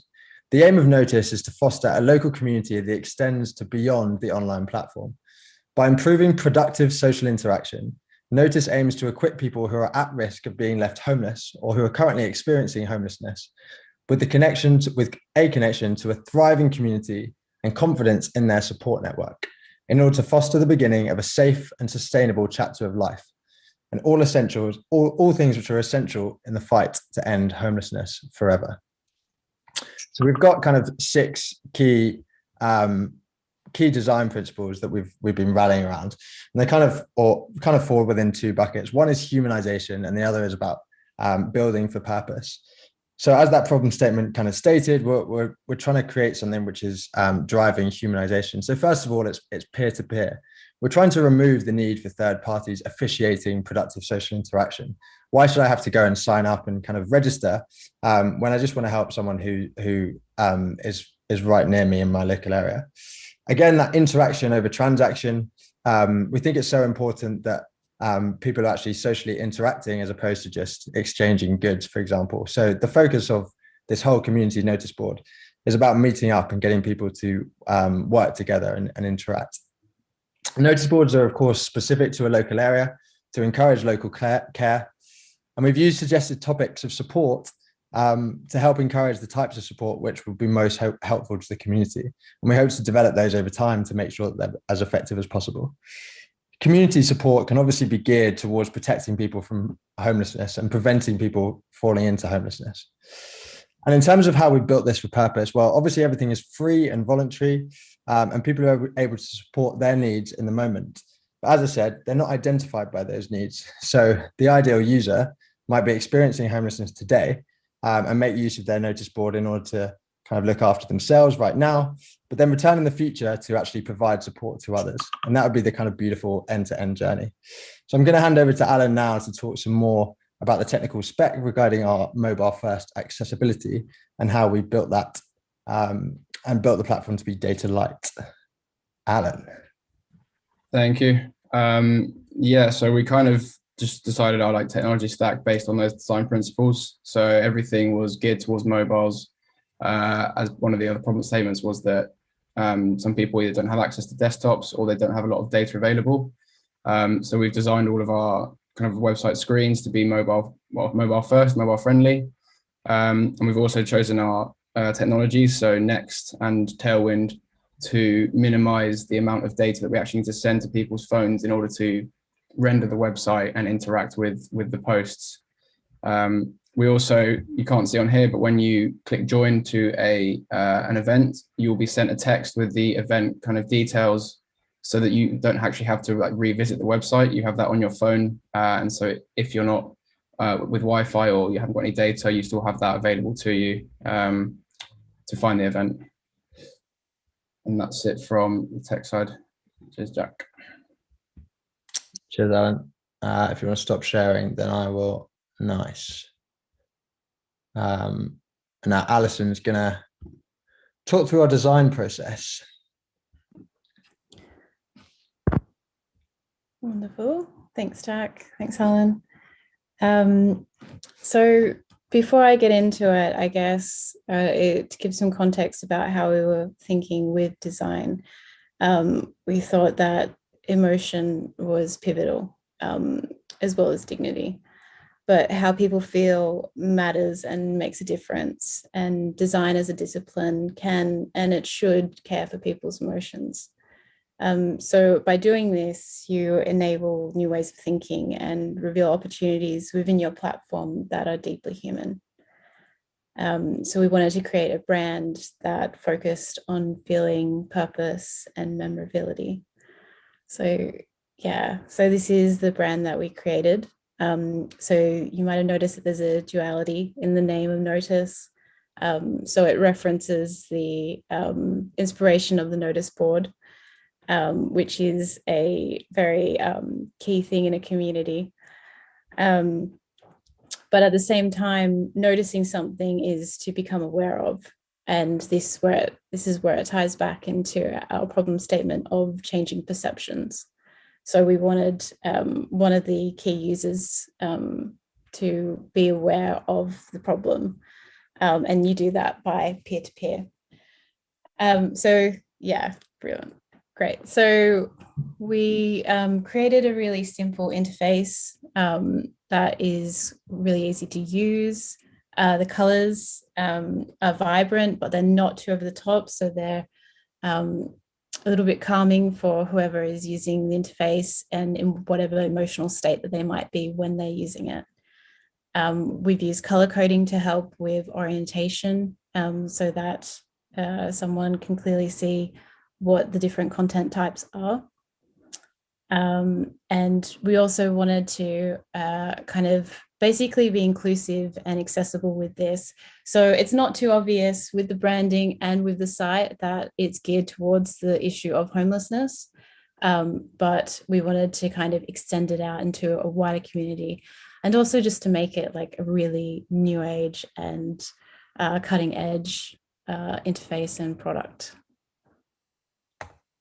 Great, thanks, Alison. So in terms of what's next and what we're keen to kind of do after this, I think first of all is getting users, right? This is such a pivotal part of this platform is user generated content.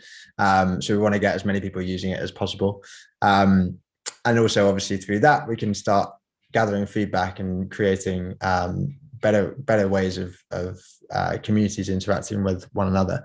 One way that I'm just going to skip down to number 3 here, but one way that we've considered a launch would be kind of holding an initial coffee morning and extending the invitations to that through various different charity networks, etc. I think that'd be a really cool way of getting people to be using it and providing Wi-Fi, etc. for that initial kind of account setup and get people involved in it. And then one really, really cool idea, which I think would be great if we could make it work, is obviously it would never be as up to date and live updating, but maybe if every single local notice board, which we have stored digitally, also had a physical twin, it'd be a really good way of kind of reaching out into the community and making people understand. And also just kind of reviving that whole concept of a community notice board and getting community up and running again, which I think, especially after COVID, will be a much needed return to normality. And yeah, the other things are obvious product improvements. I think we could probably do quite a lot with the product if we had more than 48 hours. So there's that too. So yeah, thanks for listening. That's the team, and any questions would be great. Yeah. Amazing presentation, very professional. I love the design principles and everything that went into the project. So over to the judges for comments and questions. That was absolutely fantastic, and I love the focus on community. I'd definitely be very happy to offer one of our shops for your first coffee morning. We actually are looking at how we engage people in events programs locally. So if you want to launch in one of our shops, you're very welcome to. I'm going to go to Johannes first for his first question. Yeah, thank you. Very, very big issue that we're dealing with. And as everyone said, great presentation, really, really interesting flow and great branding. The question that I have is there's a big barrier to entry for people experiencing homelessness / people at risk of homelessness to go to something like that, right? And one possible solution that you presented is teaming up with some organizations that are already working with these people, but then you're not actually extending what they're doing to a certain extent, right? You're just adding another little bit to their offering. And my question would be, how do you actually take this to a community outside of existing charitable institutional setups, so to speak, right? Have you thought about this and how to make it easier for people to enter, so to speak? Right? Sure. I think the initial pickup is obviously through the existing avenues, but I think the whole nature of a kind of a peer-to-peer platform is that it kind of multiplies in ways that are quite difficult to predict at the start. And definitely, you know, the people speak to each other, right? All sorts of different people speak to each other. And but with people within the homeless community speaking to each other and it becoming a kind of source of place where people can find help and support, then I think word of mouth is going to be a pretty key thing there. If the experience brings kind of fruits, as it were, when people start using it, then I think people would explain its value to one another. So yeah, I think in some, very tricky to access people, and that's an inevitable thing. But I think hopefully hopefully it will kind of tail on and continue to spread with the peer-to-peer platform. Brilliant, thank you. Going to Aziza for the next question, please.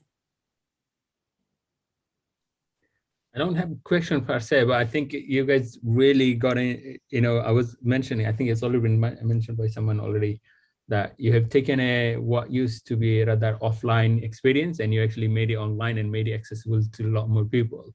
I mean, many times I used to go to my local supermarket, and as I was walking out, I would see the notice board, and as I'm going in, I would also look at it. And I always found it interesting and ways of learning what was happening in my community. And this has actually kind of made it more accessible for someone like me who actually want to know what's happening in the community.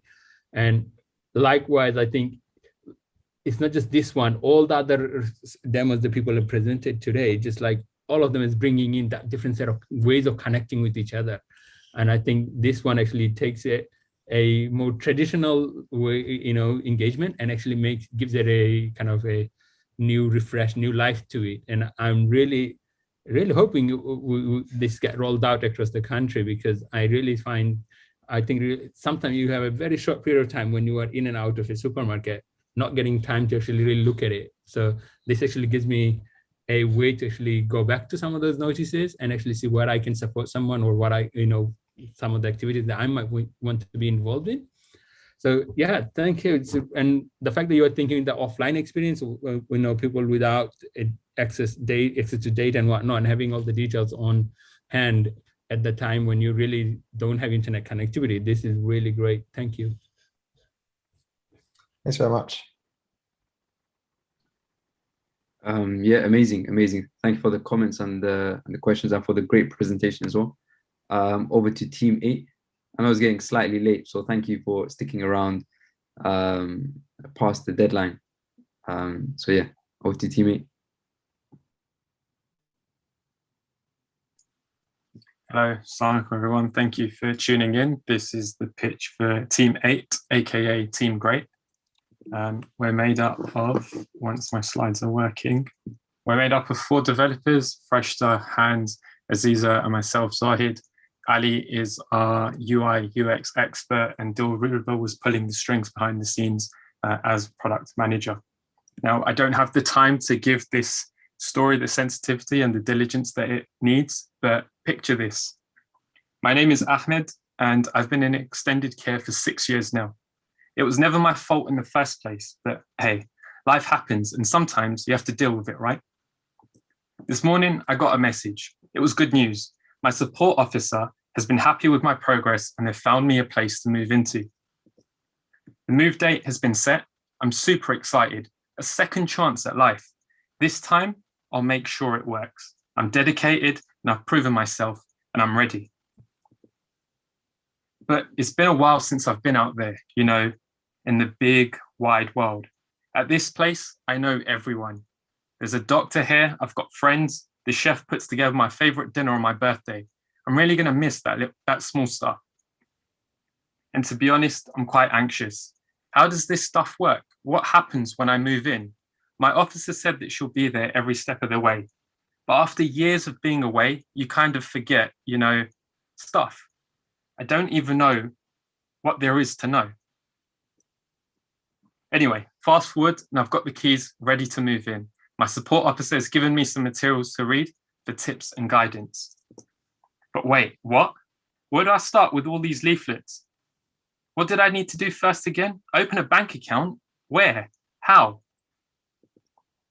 I feel overwhelmed. I don't want to be a burden to those around me. I just need some structure. I just need a little guidance, maybe some accountability. I just need some direction. I just need a friend from the streets. I just need a homie. At Team 8, we decided to focus on problem statement 2 to assist people being released from care, prison, or hospital into new accommodation and ensure integration back into the community is successful for them. To do this, we took existing collateral material Ahmed might have been presented with and streamlined it into an easy to follow checklist. We then built a digital product around this to make the checklist more accessible and interactive. So we created a digital checklist, which also provides resources available to the user. It contains local recommendations, which is personalized to the user and their priorities. The digital checklist can be a method of tracking progress, and also we have provided signposting to different organisations and resources. I'll now hand it over to Hans to give us a live demo. Give me a second to share my screen. Cool. Can everyone see? Wait, can everyone see the prototype, like the app? Yeah, we got it. Yeah. Okay. I was worried you were seeing the wrong screen for a reason. Okay, so this is our app as we built it. We built it as a website, but it's accessible via phone because just in case the people don't have access to a desktop. So what we did is remember all these catalogs, all these pamphlets that were lying on the floor. We took all of them, we clustered them into 8 distinct categories so that the users would not feel the information overload. And then let's say they want some guidance regarding making a home. Boom, they just have to click on it. It leads them to a page which provides them with the right advice for when they move in, the different steps they have to take and all. And as they execute them through this guided list, they can just cross them out, and that's one less thing they have to worry about. So the list goes on, and as soon as they are done, they know they're in a really good place to maximize their chances of avoiding homelessness. And just in case they have any more questions that's not in here, there's still a contact page where they can address this. So this was our app, a live demo of our app. So I'll now pass on back to Freshta so that she continues with the text app.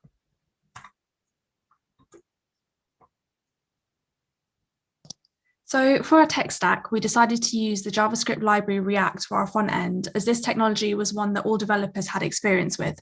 For our React framework, we decided to use Next to be able to utilize the functionality it had with file system-based routing, which would benefit us considering the short time we had to complete our MVP. And for implementing the designs, we used Tailwind CSS to be used directly in our HTML. Hi everyone, my name is Ali. I'll be handling the UX UI side of things from here. So just as a really low resolution overview of what we did, when it came to the research side of things, we conducted a competitor analysis and red root analysis. This essentially helped us identify the gaps within the industry. The red root analysis allowed us to determine what the possible priorities could be for the user. When we went over into the ideation phase, that's essentially where we came up with user personas. So in this instance, we had 4 personas that each differed in age. Main reason being is because when it comes to homelessness, it is across a really broad age range. From there, we then conducted a fun exercise that was actually very stressful for a lot of us. It's called Crazy Eights. So essentially what we do is you have to create 8 designs in 8 minutes, and that unlocks unconscious mind. So we went from there. Once we compiled our business research, user research, and ideation, we then went into wireframing. So this is where we had our set direction. We came up with some high fidelity designs. We went through content reviews, dev reviews, essentially just going through our checklists. We then handed over into UI design. Now, given the demographic of users with homelessness, and given that our problem statement was situated around prison and care, we made sure that the designs were WCAG compliant in terms of accessibility. So if the users have any visual impairments, auditory impairments, or cognitive disabilities, the website is essentially there to guide them, especially if they need it for screen reader purposes. A little dive into the UI, we looked into color psychology. So one thing that we did identify that when it comes to the color blue, through countless research, it does signify trust and reassurance, which is why the NHS is predominantly blue. And we also made sure that all designs were responsive, and we also made a little miniature design system at the end, which essentially compiled all the navigation bars, buttons, CTAs, you name it. If we just head on to the next slide. In terms of adoption, one thing we really want to avoid here is essentially giving users cognitive overload. And that's one problem they can run into with physical leaflets. And the online checklist essentially provides the seamless journey. We can break up the information really well. If we discuss design fundamentals such as Miller's Law, it's something we can easily utilize within the website. However, we don't completely want to eliminate the leaflets from the process. It's essentially the user has access to the digital world as well as the physical world for resources. Now, one of the great things about a checklist is that the user can work with their support officers. They can set a common goal, and then they can track the progress as they go along, which essentially keeps things in check. And as for the website itself, it acts as a one-stop shop for information and signposting. And I believe that's the end of the presentation. Amazing. I always find it interesting when I like how in-depth people go in when they're thinking about design and UX and stuff. But that's really great to hear that aspect as well. Over to the judges for thoughts and comments. Brilliant, thank you. And I think this was noted in the chat, but excellent storytelling there. Over to Simon for our first question. That was a really great presentation. Again, the storytelling was amazing. Checklists are so powerful, aren't they? It's just a reminder to get things done. And I think one thing that can really help people that are drifting towards a vulnerable situation is this idea of coaching and mentoring. And you're finding a way to scale up that ability to coach and people mentor towards their goals. So I wonder whether another dimension of the checklist could be about people defining their goals, what it is they're trying to achieve in life, be it a bank account or access to the services, and then those bespoke checklists that can help them get there. No questions. I was just really impressed with the concept. I think checklists work, and I could really see this being helpful for people.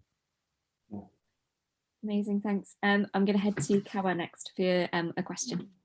Yeah, no problem. Probably similar thing as well, in the sense that I think this group has really taken the time to just actually walk the shoes of someone that will be using the app. And I think that came across, yes, in the storytelling, but also throughout the team, the UI design, the support colors and everything. And to Simon's point as well, how do you extend it? I've just maybe a suggestion or question to you guys to think about as well is that checklist, maybe allow it to be a bit personalized, so you can have the personal level, maybe a certain checklist that you want to share with your support officer. And then even through that whole coaching aspect, using the app to coach the person through it, because I think that's what it's ultimately achieving. How to set reminders and how it reminds them of certain things, how it probably grows over time. So there's a bit of an element of sort of basic AI that you can apply on top, which applies that coaching to this. But I think that the idea is certainly, it's got legs. It's needed, as you guys have expressed. If you put yourself in the person's shoes who's stepping back into relearning, which is not an easy thing. We don't have much time to worry about it, but just hearing that story makes you think about actually that's a tough world to go back into. So well done. Yeah. So, oh, sorry, I was on mute. Amazing. Thank you very much for the comments and the thoughts, and for that very captivating presentation, particularly with Zahid's storytelling skills. And last but not least, we do have Team 10. Team 9 was obviously Omar Sheikh, who spoke about Helpful Hub, but over to Team 10 now.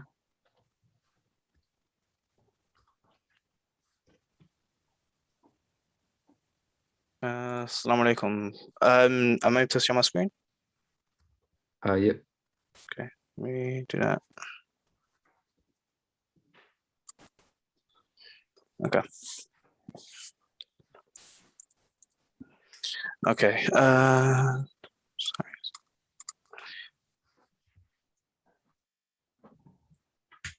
Okay. Assalamu alaikum, everyone. I'm Zubair, and we have built Connect Communities. Our team is consistent of Ali, who was the product manager, me, Rizbi and Musa, who were the developers, and Hamza, who is the operations developer. Our mission statement is to connect people with the right community, regardless of language barrier or location, so that someone who is, for instance, new to the country can feel at ease by reaching out to their local community. So our problem statement. So we went for the problem statement of people experiencing homelessness or at risk of homelessness because of language barrier, as English being not their first language. I've come across a report that was done by Shelter Charity back in 2007, where they highlighted that language was a major barrier for individual accessing their local community resources and services such as document translation, health and money advice, education. So we would like to tap into this problem statement and try to resolve it, as it hasn't been done, as there's still space for more development to be done in the space after 14 years from that report. Our solution essentially from this project is to create a simple application that our families or any seniors or of individuals can use to be able to discover and connect with their local community based on the language they speak, so that they can utilize the services that they provide. I'll pass on to Musa for design. Yeah, so it's just going to be quickly going through the design. Won't go through exactly like the details as per se, but we wanted to make it simple, fast, and easy. We really worked hard on the user experience and how the user would use the website or the product itself. We wanted it to be very simple, so the user will literally land on a landing page, which Rizbe is going to go through in a second, and the user will then literally just have to fill in a couple of things, and then will be shown exactly what they want to see. So I'm going to hand it back over to Rizbe, inshallah. So he's going to go through the whole demo. Jazakallah khair for that, Musa. Just to get started, just going to introduce the tech stack real quick. So for our front end, we're using React. Just a quick summary. React basically allows for dynamic rendering of the front end. Most of the time, if you're using HTML, CSS, it's kind of difficult on its own. Obviously, you can use JavaScript. However, this allows HTML to be rendered within the JavaScript, so it allows for a bit more easy dynamic rendering. We also use Firebase.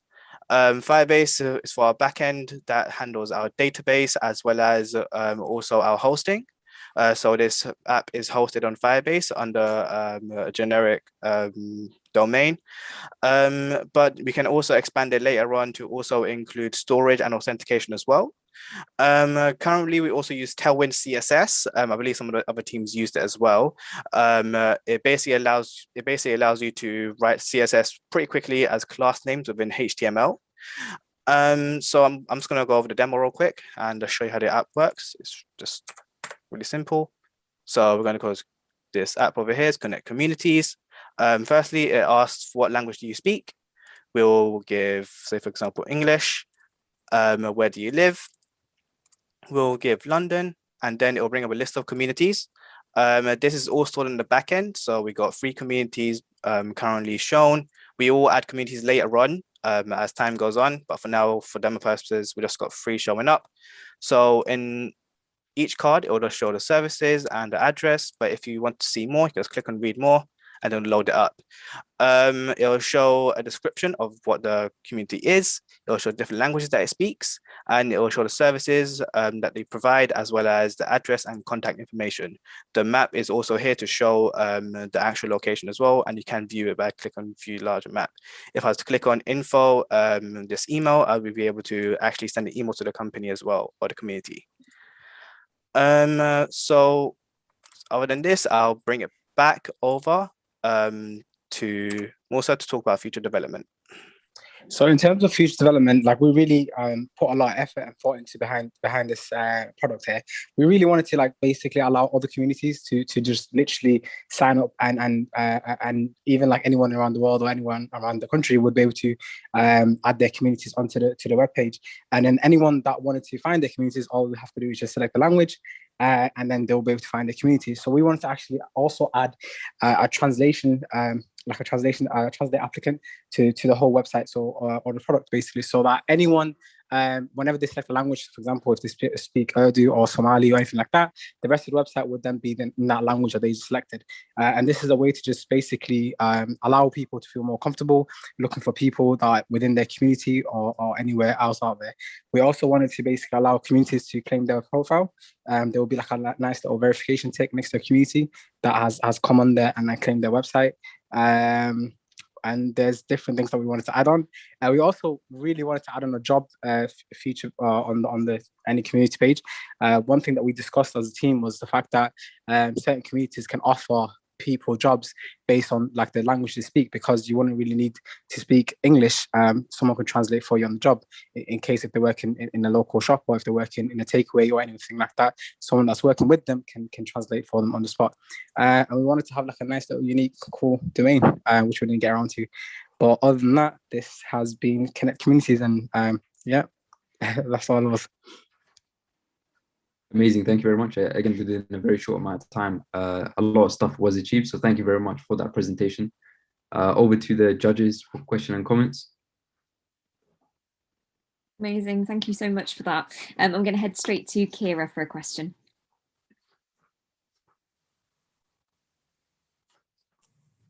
Sorry, Liz, I don't have any questions. I was just really, yeah, it was a lovely presentation, thanks. But I don't have any questions. I have one, if that helps. That'd be brilliant. I actually saw something that is very similar in Paris, which basically maps all the different homeless service providers, not just community organization more generally, but basically everywhere where people in the different parts of Paris could get food, could access a day center, could access hygiene institutions, right? And that's something that I've seen missing a lot, where people actually, there's no transparency about what is open when, who can go there, does it cost anything, to even just understand the map of possibilities, right? So you could do this as a much more dynamic mobile app and extend this core feature that you've been focusing on here around communities into a very, very helpful, almost transparency providing mapping of function, basically different institutions, which I think would be a fantastic idea and definitely something that is needed. Mm-hmm. Yeah, thank you for that. We'll definitely add it onto our future development list. Amazing. Over to Simon for a question. So I'll just done a quick tally of all the 10 we've seen, and everyone's using a platform business model. Not everyone. I think I've got to 8 out of 10 are using a platform business model, and I think it's amazing technology. Tailwind is the winner of this event, no doubt. But what's your plan to get the platform up and running in terms of people posting their communities, as opposed to the other side of the platform, which is people finding? So in terms of like uploading their communities, it's actually something I didn't bring up because we had the idea, but to actually implement it, it was just kind of like last minute. I forgot to bring it, but we figured that people that wanted to join a community or whatnot, sometimes like they might find it a bit difficult to like just do a common sign up process, and then actually sign in and upload a profile, whatnot. So we wanted something that's really simplistic. So we actually thought of just doing a Google form instead. So this is how it will look. This is just a generic Google form. However, it will get forwarded to us, and then we can add it in ourselves. So as you can see here, it will ask the name of the community, the address, as well as the main languages, which are one of the main 3, so they're mostly required. Also a phone number to also contact. These other email addresses and services the community offers and stuff like that, these are just general things they can add on as well. So this is how they're going to be able to actually upload their data to this app. However, later on, maybe that further down the line, we'll probably implement like an automated system properly. But again, this is like future development.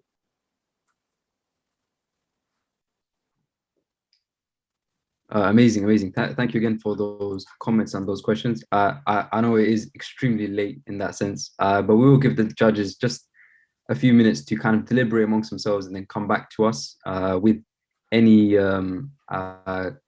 well, with top three who they thought was probably best. Not that this is a competition, but it's just nice to kind of get a bit of feedback in that sense. And Deen developers and ventures from Crisis will be reaching out to the three a bit later on in that sense. So if the judges could jump into the breakout room, which I've just opened, and then yeah, in the meantime, we do have some questions from the public for some of the teams.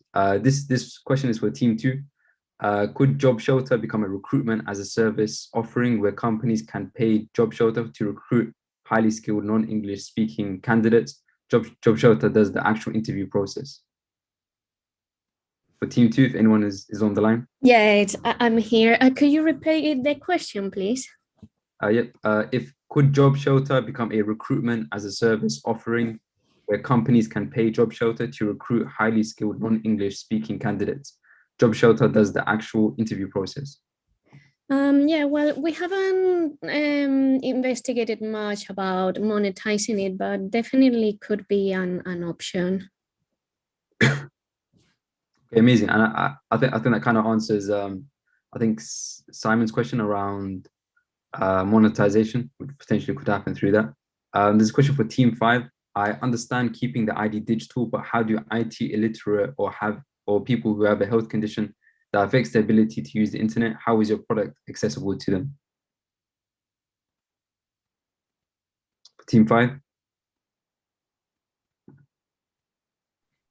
So could you repeat the question?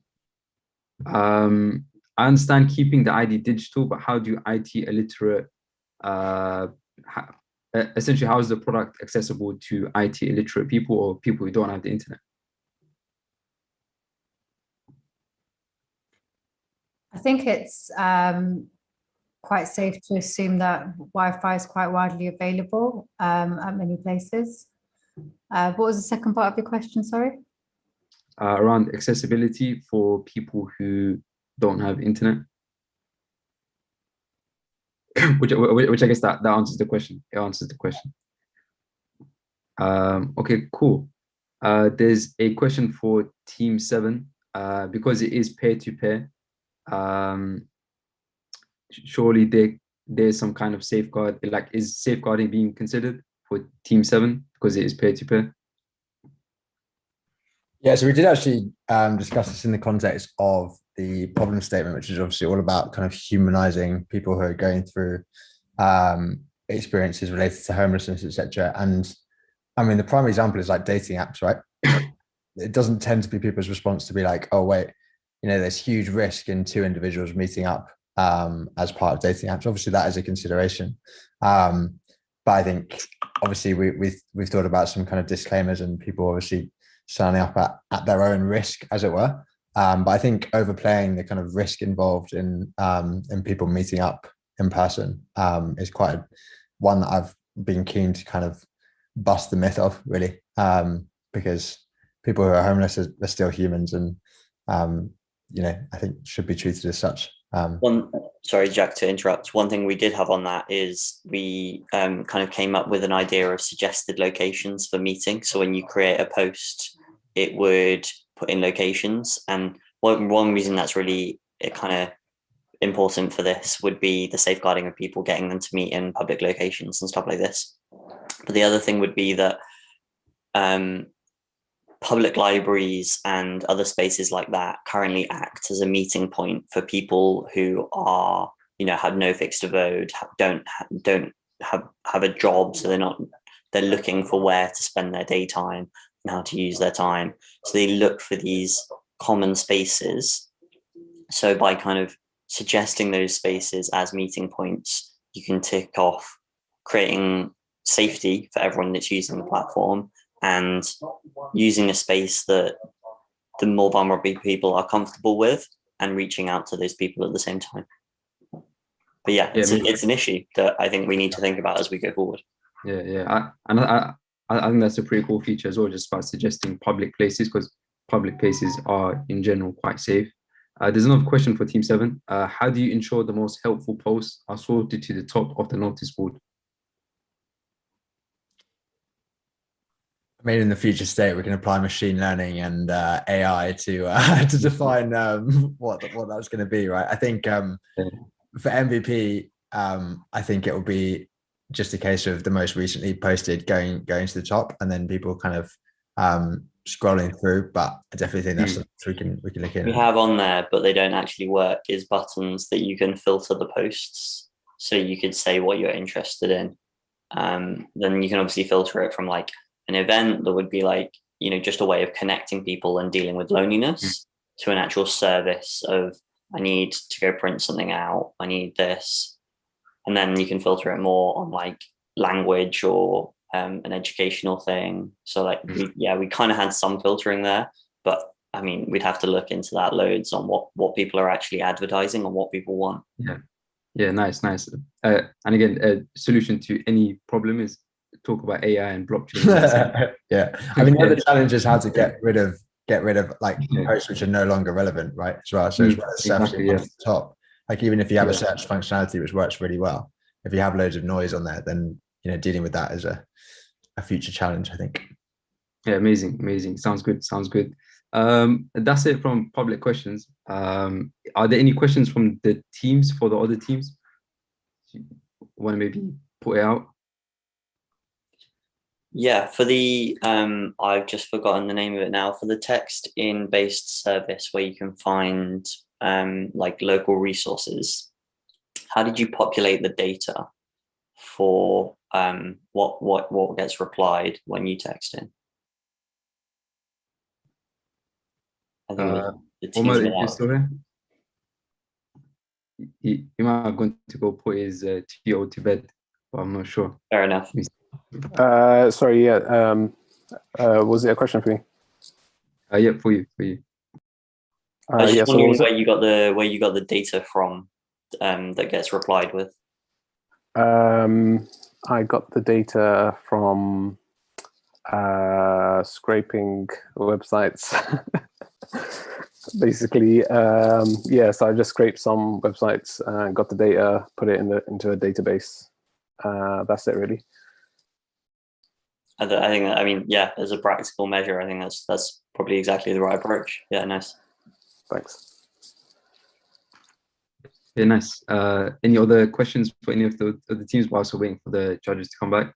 Again, I do appreciate it's very late in that sense. My eyes are closing as well. But it has been a really amazing event and a really nice time to spend with all of you guys and spending our days and our times doing something meaningful. And hopefully, we can carry on these projects. But are there any other questions for any of the other teams? Not really for the other teams, Ibrahim, but what's next for Deen developers? What's the next big event on the calendar? Put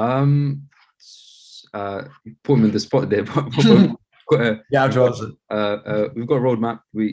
Ideally we do want to run 3 hackathons per year, and again tackling real meaningful problems like homelessness and so forth. I don't want to reveal too much about the next hackathon that we have planned, but we are in talks with a few organizations to kind of do that.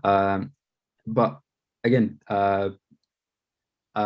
this is something that I'm really passionate about, in the sense about getting people like you guys who are much more talented, much more experienced than myself, and the Deen developers team, to kind of come forward and use your skills to do something greater and come together for a greater purpose. So I'm very happy with how this hackathon's turned out. In terms of next steps for this hackathon, again, once the judges do come back, we will probably reach out to teams individually. I want to catch up with all the teams anyway. The Deen developers team will catch up with you guys, and we'll see how we can kind of progress some of these ideas to the next level and get them deployed and get people to really start using them. Because although this weekend was a lot of fun and people did get to know one another and all of those things, we do want meaningful solutions to be deployed on the ground. And these ideas that you guys have come up with and the solutions are really, really amazing. And we want to do our part in kind of bringing them to life, essentially. In terms of the next event, I think, I'm not too sure. I'll probably share the roadmap with you guys later on in that sense.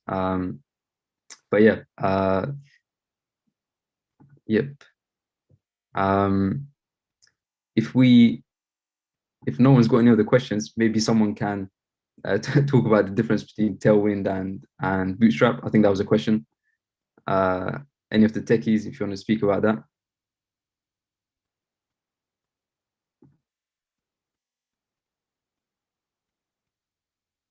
Okay, nice. We have the judges back, so no more awkward silences. Go on, Mohammed, were you gonna say anything? No, I was just gonna say, I know Abshir definitely wants to talk about Tailwind. Yeah. You're lying. I was thinking exactly the same. Okay, perfect. Looks like we've got our judges back after deliberating and thinking through all the amazing solutions and all the products that have come through. So over to Liz, if you want to maybe speak a little bit more.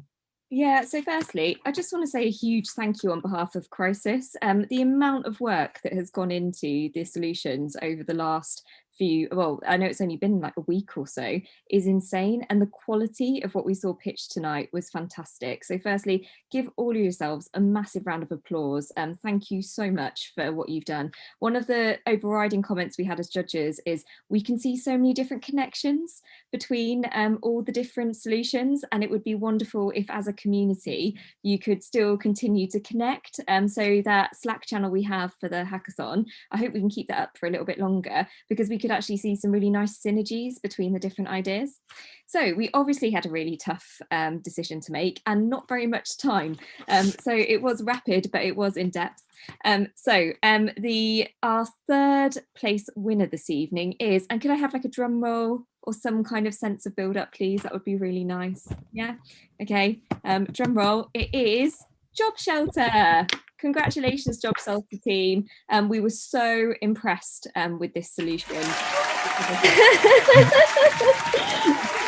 Wow! So happy. We were really, really impressed with this. Just a really fresh approach to how to engage people and getting them in the employment ladder. So fantastic. Thank you so much. Well, number two, drum roll again, please, is Nomadics. Nomadics is number two. What we absolutely loved about your solution was it's really looking at the future of fintech and thinking about actually how do you support people without the physical need to prove their ID. And we really loved it. So well done there. And then our first place is actually a joint winner, just to make it slightly more controversial. And obviously we have some funds to give here. So this is a split prize for the top winners. It is a joint prize between Gift and Homebody. Congratulations, team. Team Yay. Good. Amazing.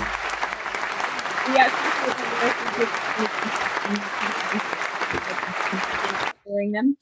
So thank you so much. We couldn't decide between the two of you, so you are the joint winners of the hackathon. Thank you so much. Amazing. And thank you very much for those comments and for within a very short amount of time deliberating between the winners and so forth. But again, although there are first, second, third, this isn't a competition. Everyone done really, really good in that sense. And it was really great to see everyone put in a lot of effort and use their skills that again they've gained at work, that they've really honed in from training programs, from work and so forth, and kind of using them for a greater good. And the thing to take away from this is definitely the fact that in order to make a difference in the world, it doesn't take much effort. It doesn't take much time. We spent a week thinking about these solutions and developing MVPs and so forth, but really, really amazing work. And from all of us at Deen developers, and I'm sure Venture Shooter from Crisis, we're really happy to the stage where we're at now. And it brings me great joy and great happiness in that sense. So thank you very much in that regard. And yeah, Ellie, do you want to say any words? I think I'm a bit speechless.